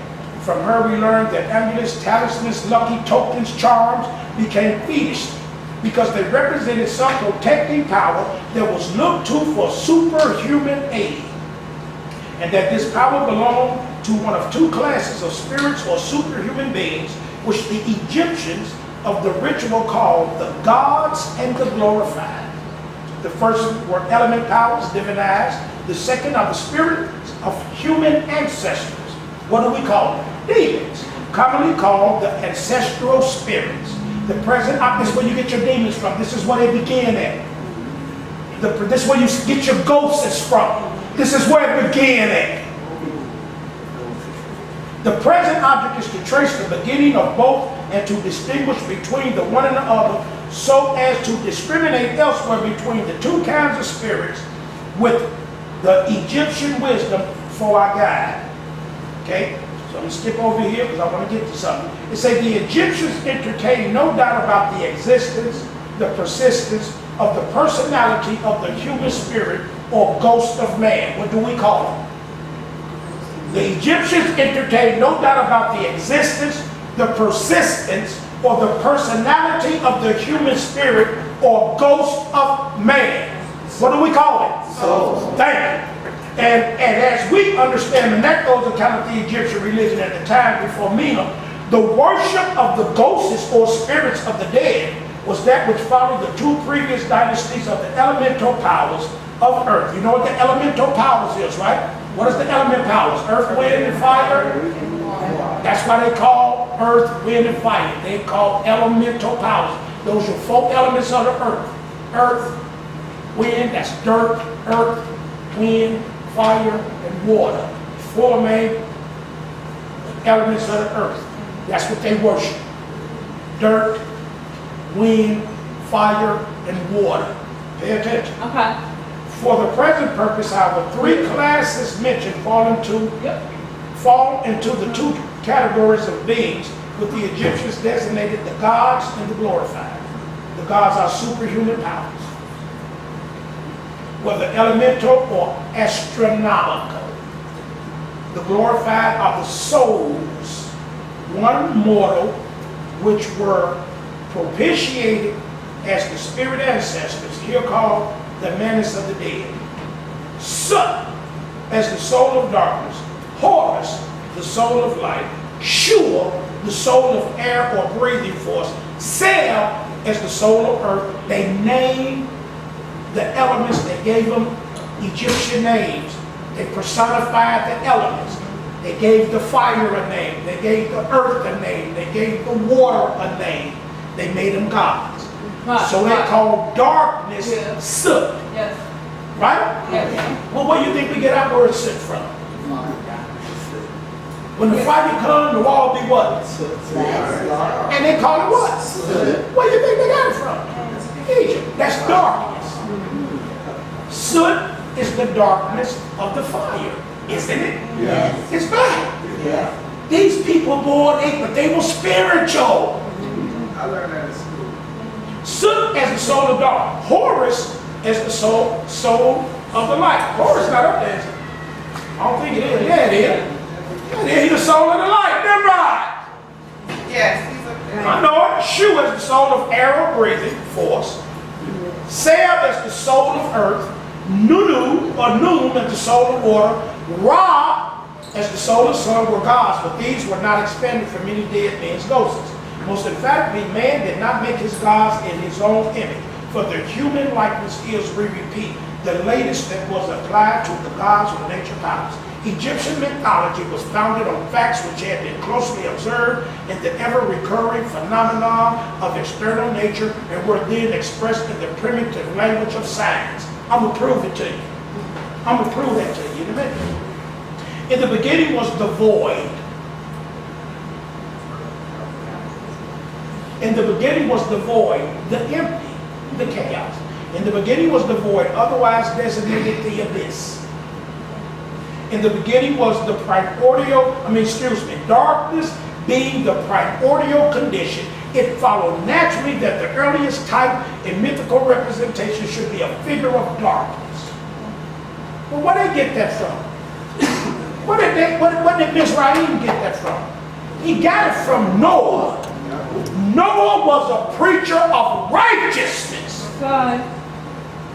Mizraim was a son of Ham. Ham taught it to his children. Ham got it from Noah. Noah, the Bible tells us, was a preacher of righteousness. Darkness being the primordial condition. Did Ham know about the flood? Yeah, Ham knew about the flood. Was Ham pissed off when his daddy cursed his son? Yeah, he was pissed off when his daddy cursed his son.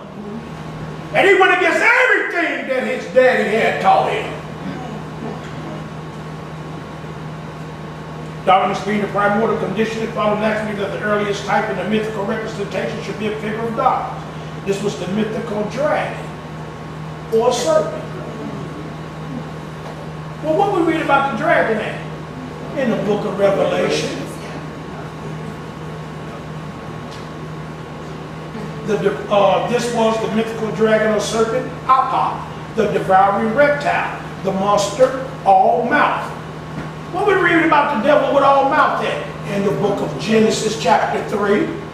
The serpent was more subtle than any beast of the field. Where do you think he get it from? He just not making this up, coming out of his imagination. Right. He knew about the story in Genesis. Noah was a preacher of righteousness. I'm going to have to move on. It's getting late. Which rose up by night from the abyss, poured around the mount of earth as the swallower of light, who in another phase drank up all the water. That's the flood. Amen. That's Revelation 2. Drank up all the water as the fiery dragon of drought. The voice of the huge appalling monster was the thunder that shook the firmament. The drought was his blessing prep that dried up the waters and withered vegetation. That's good right there. I can't read all this. Let me go over it. I read this a long time ago. I had it in this book. I knew it a long time ago. But when I listened, Jim Brown, he pulled me off. When I started listening to him, I stopped reading. Because he said it didn't matter. And then when I was reading it today, I said, I understand Revelation now because he said something in here. He said something in here. And this really blew me away.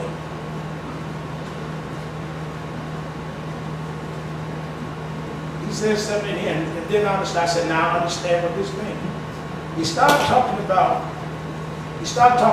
frogs. And I always wondered why did God mention frogs in the book of Revelation. All right, I can't find it. I might not find it, but let me read some more of this.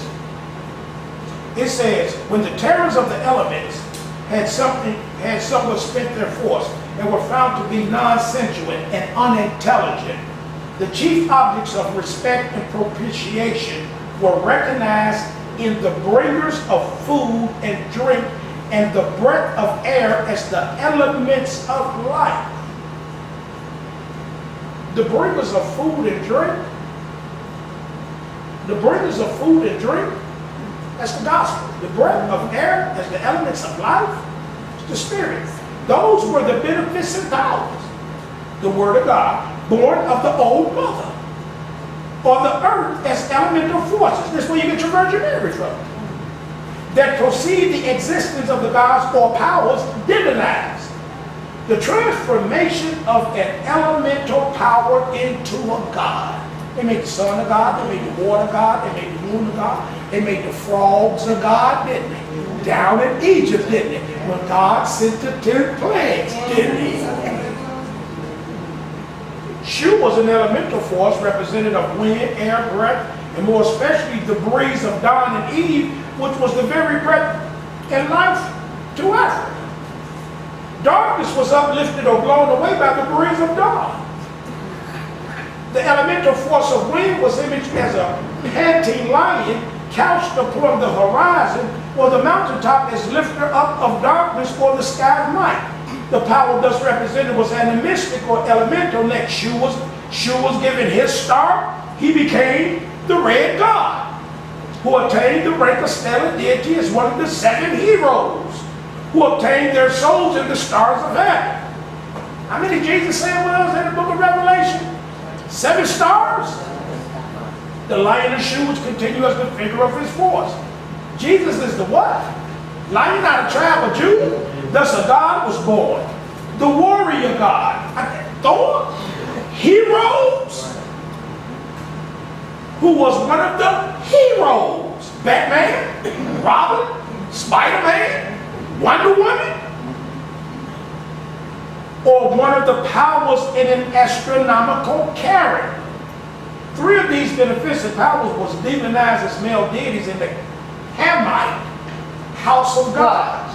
Under the names of Nunu, Shu, said Nunu was the producer of that water which in Africa was looked upon as an overflow of the very heaven. Shu was giver of the breath of life. Seb was divinized, and therefore worshipped as the god of earth, father of food. These 3 powers, they represented the elements of water, air, earth, wind, and fire. Water is denoted by the name of Nunu. Shu carries the lion's centaur upon his head as the sign of force. The totem is sealed is the goose that lays the golden egg. A primitive, perfect figure of food.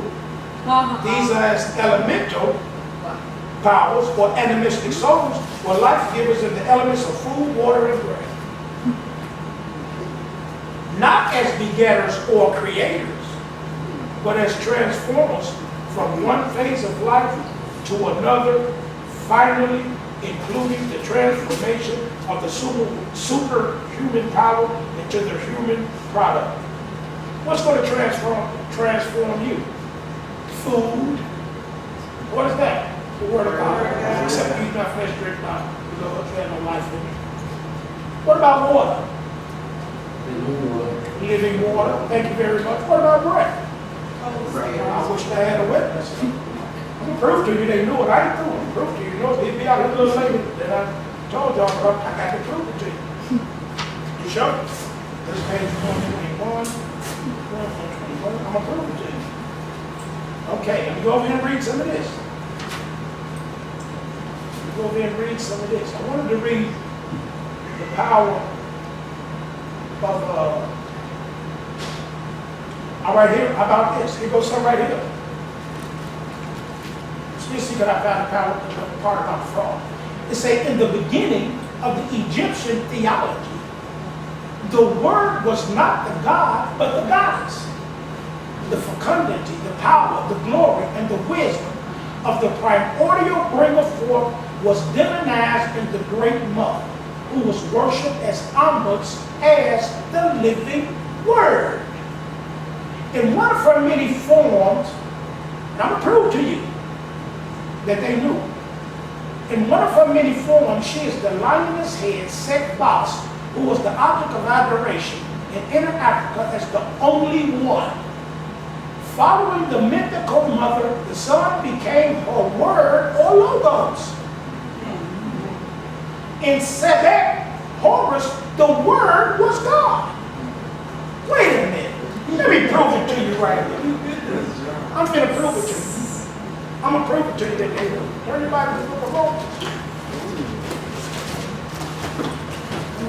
Turn your Bible to the book of Romans. I'm going to prove to you that Egypt knew God.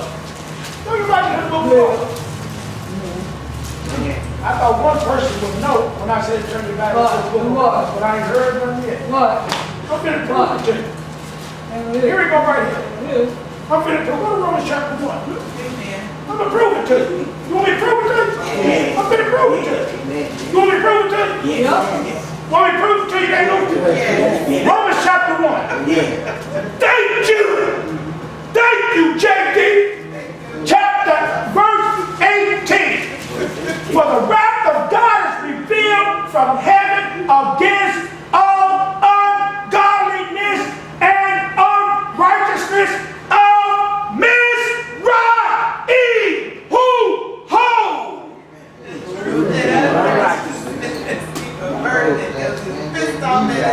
Preach! Tell me you know I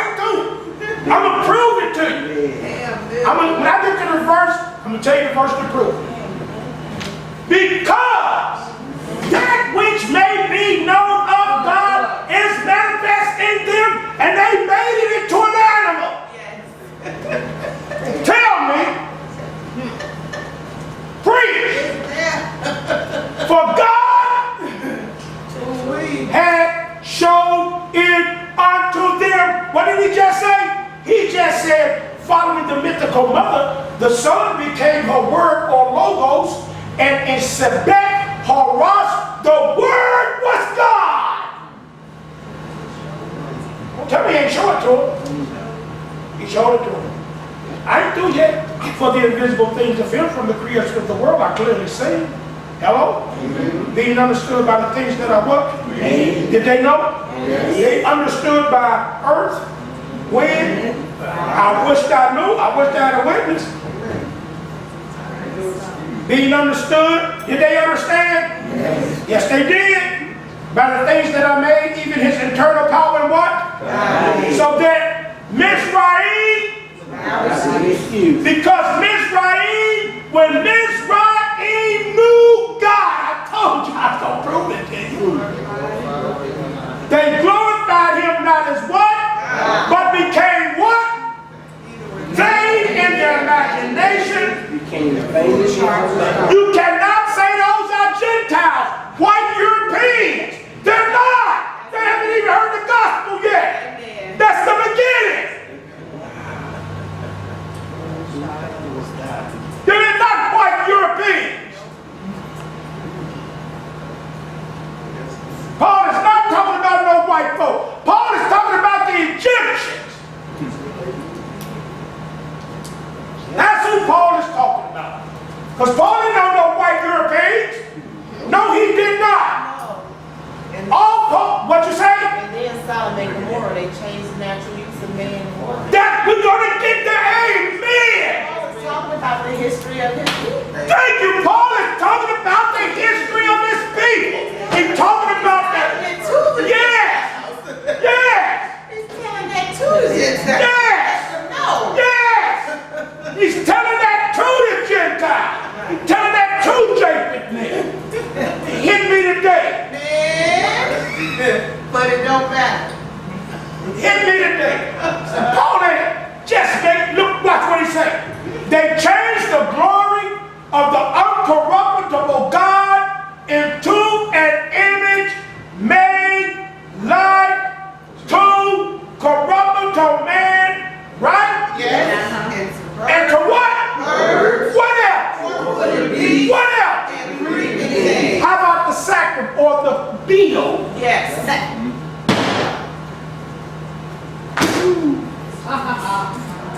I told Mizraim knew, boy. All of this is it's in the gods of Egypt. Yes, it sure is in the gods of Egypt. In the 2 books. Yes, it is in the 2 books that you bought that I got. Yeah. When I see this today, I said, I'm going to prove it to them. Tell me, Mizraim, Egypt, they didn't know God. Yes, they did. But when they knew God, they did what? They glorified him not as God. Recently, it says 6 of the total 7 was represented in zoo types. What? Zoo types. It says Horus was personalized in the form of a child. Evidence for a soul of life in the dark was furnished by the star. Hence, the soul and star are synonymous under the name of Kapsud in Egyptian. This was an elemental power of darkness, divinizing Su, the author of astronomy. The author of astronomy. Evidence for a soul of life in the water was furnished by the fish. Read it. Creeping things. 4-footed beasts and the birds. God gave them up then.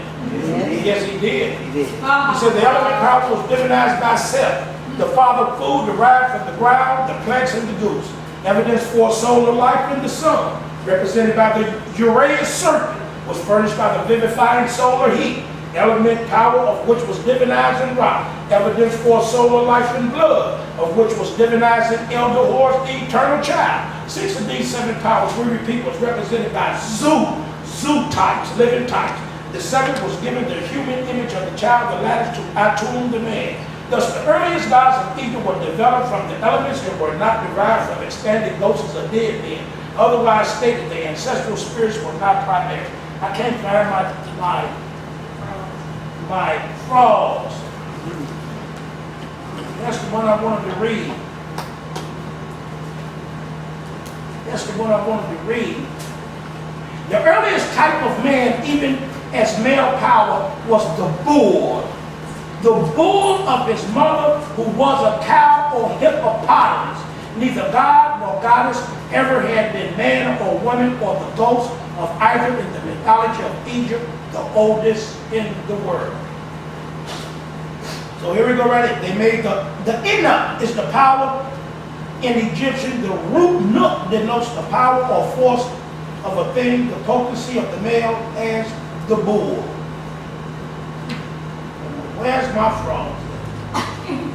Mother was in this volume right there. They're gonna read in the wrong volume. Let me see. But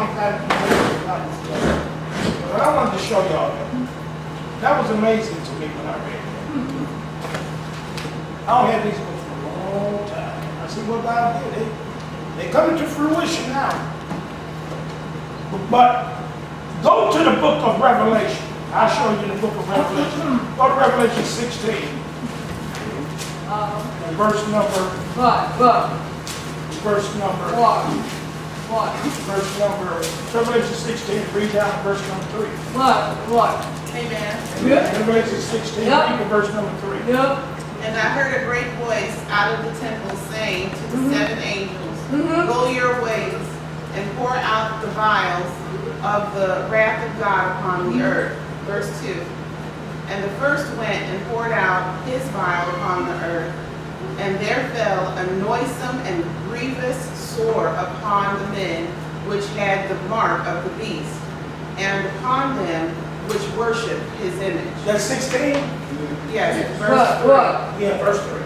The second angel poured out his vial upon the sea, and it became as the blood of a dead man, and every living soul died in the sea. Well, what happened there? In Egypt! What happened there? That only happened in Egypt. That happened in Egypt.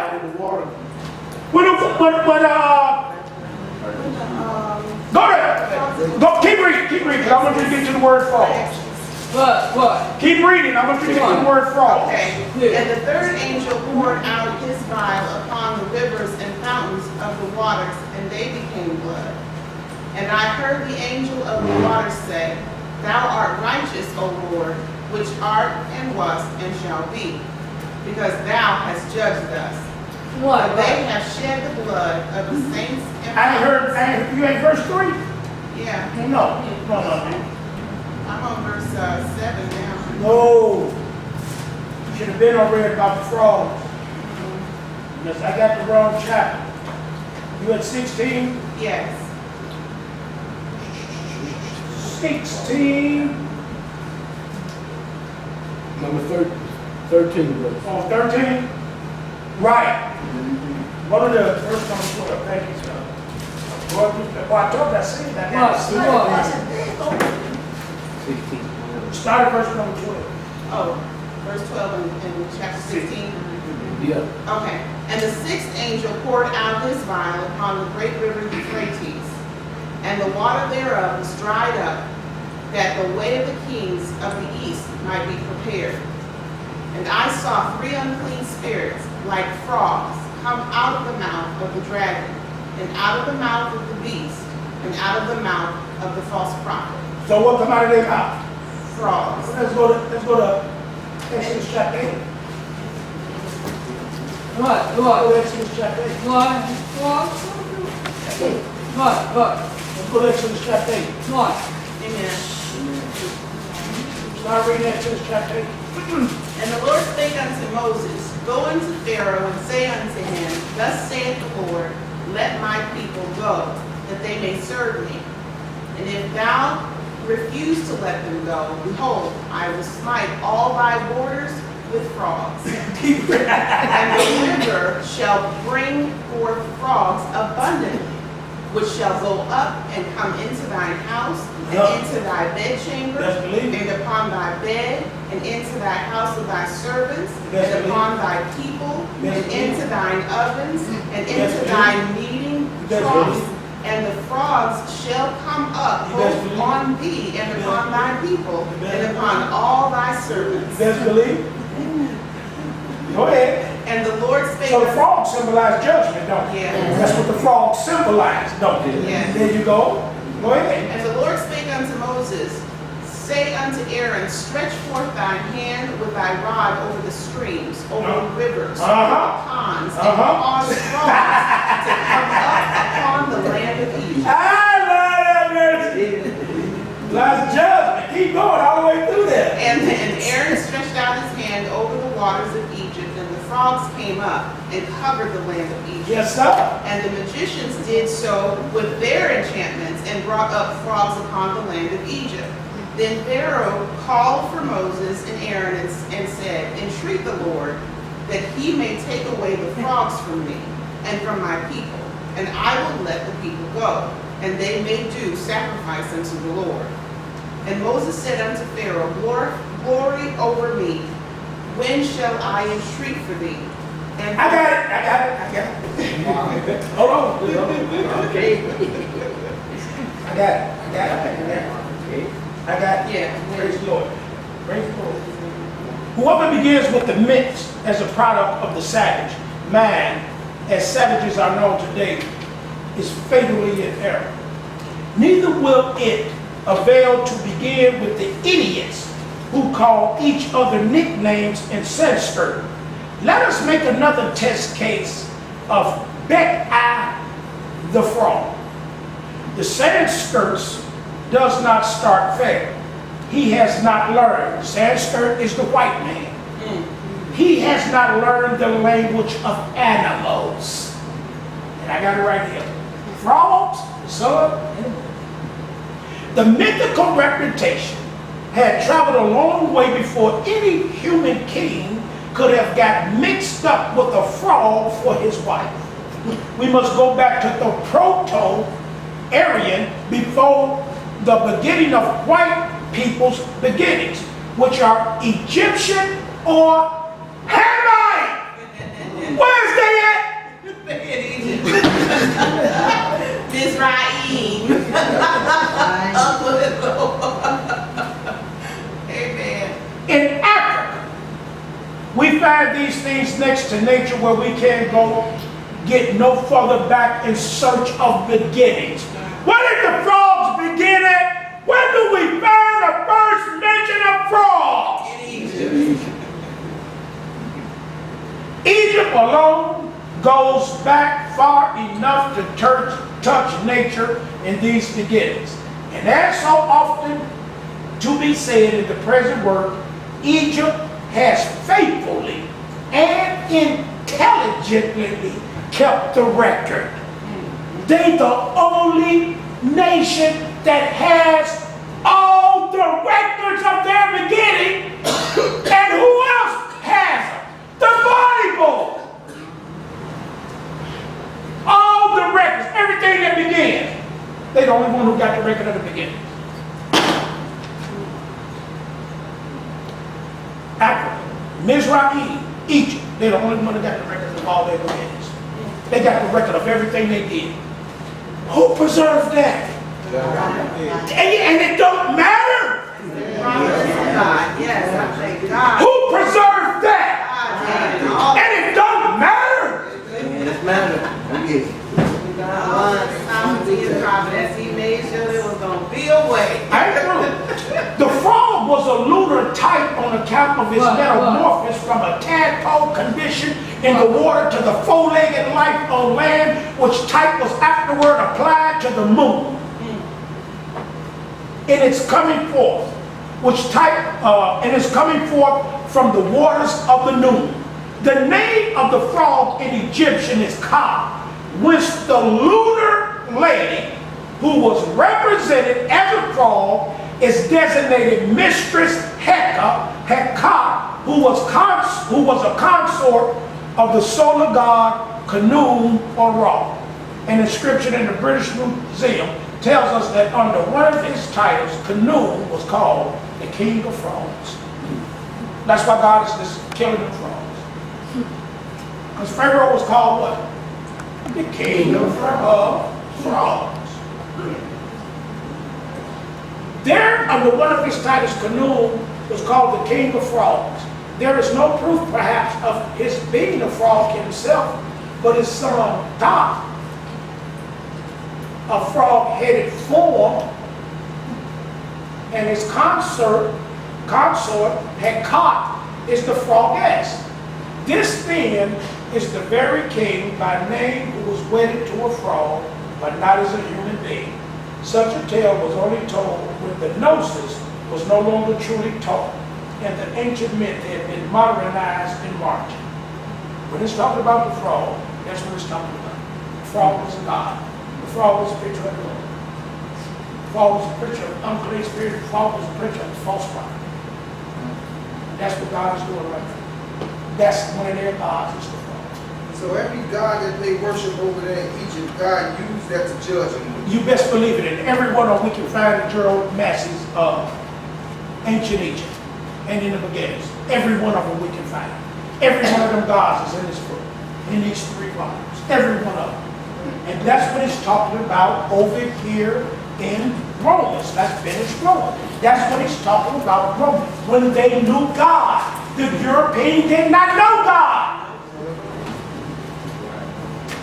Say when they knew God, Mizraim knew God. That's what he's talking about over here. Mizraim, the Canaanites knew God, right? And when the Canaanites knew God, Israel did not destroy them, did they? No. They learned the way of the Canaanites. Did they? Yes. Yes, they did. I am thoroughly convinced of that because my proof is Romans chapter 1. It's my proof right here. What? My proof is right here. My proof is right here, verse number 31. Verse 21 and 22 is my proof. Did they profess themselves to be wise? Yes, they did. Yes, them Egyptians did. Yes, they did. Because that when they knew God, they glorified him not as God, neither were thankful, but became vain in their what? Their foolish heart was what? Professing themselves to be what? They became what? Changed the glory of the uncorruptible God into a what? Made like the corruptible what? The bird for the beasts and what? Wherefore also God gave them to the uncleanness of the lust of their own what? To dishonor their own bodies between what? Change the truth of God into a what? Worship and serve the creature more than a what? Who is blessed forever. This cause God gave them over to what? Even their women did change the natural use into that which is against what? We can read about all of that. We're going to read about it. Likewise also the men leaving the natural use of the women, burning their lust one toward another. Sodom and Gomorrah. Men. That's Sodom and Gomorrah all day long. Men with, I wish they had a whip. Working that which is what? Receiving in themselves the reward of their error, which was meat, and even as they did not like to retain God in their knowledge. Mizraim, Canaanites, God gave them over to do those things which are what? Being filled with all unrighteousness, fornication, covetousness, wickedness, covetousness, maliciousness. They were full of everyone. Murdering each other dead. Debate, deceit, malignity, whispers, backbiters, haters of God, despiteful, proud, boastful. Don't tell me they didn't defeat evil things. They go Mizraim right there, y'all. Inventors of evil things. Disobedient. What? Yes, they were. Without what? They showed to keep no company with each other. Did they? Without natural what? Shucks, they killed each other, didn't they? And then Israel learned from them, didn't they? Yes. We just read it. Judah learned from them. We just read it in 2 Kings 16. Without natural affection, implacable, you can't satisfy. Hello? Can't be placated. Implacable means you cannot be satisfied or appeased. I don't care what they did, you cannot satisfy. They didn't have no mercy, did they? Who knowing The what? Judgment of God. They which commit such things are worthy of death, not only do the what? Same. But had pleasure in Israel and did the same thing. Don't got to show it. There go Mizraim right there, y'all. Started right there, it's verse 21. It starts really in verse number 19. Because that which may be known of God is manifest in them, because God showed it to Mizraim then. And we can read it in the books. They'll tell you they believe in one God. They believe in the Trinity. They call the word Logos. They say the word was God. Well, where did they get that from? They didn't make that up. They got it from Noah, who was a preacher of righteousness. Father, we thank you in the name of Jesus for what you have shown.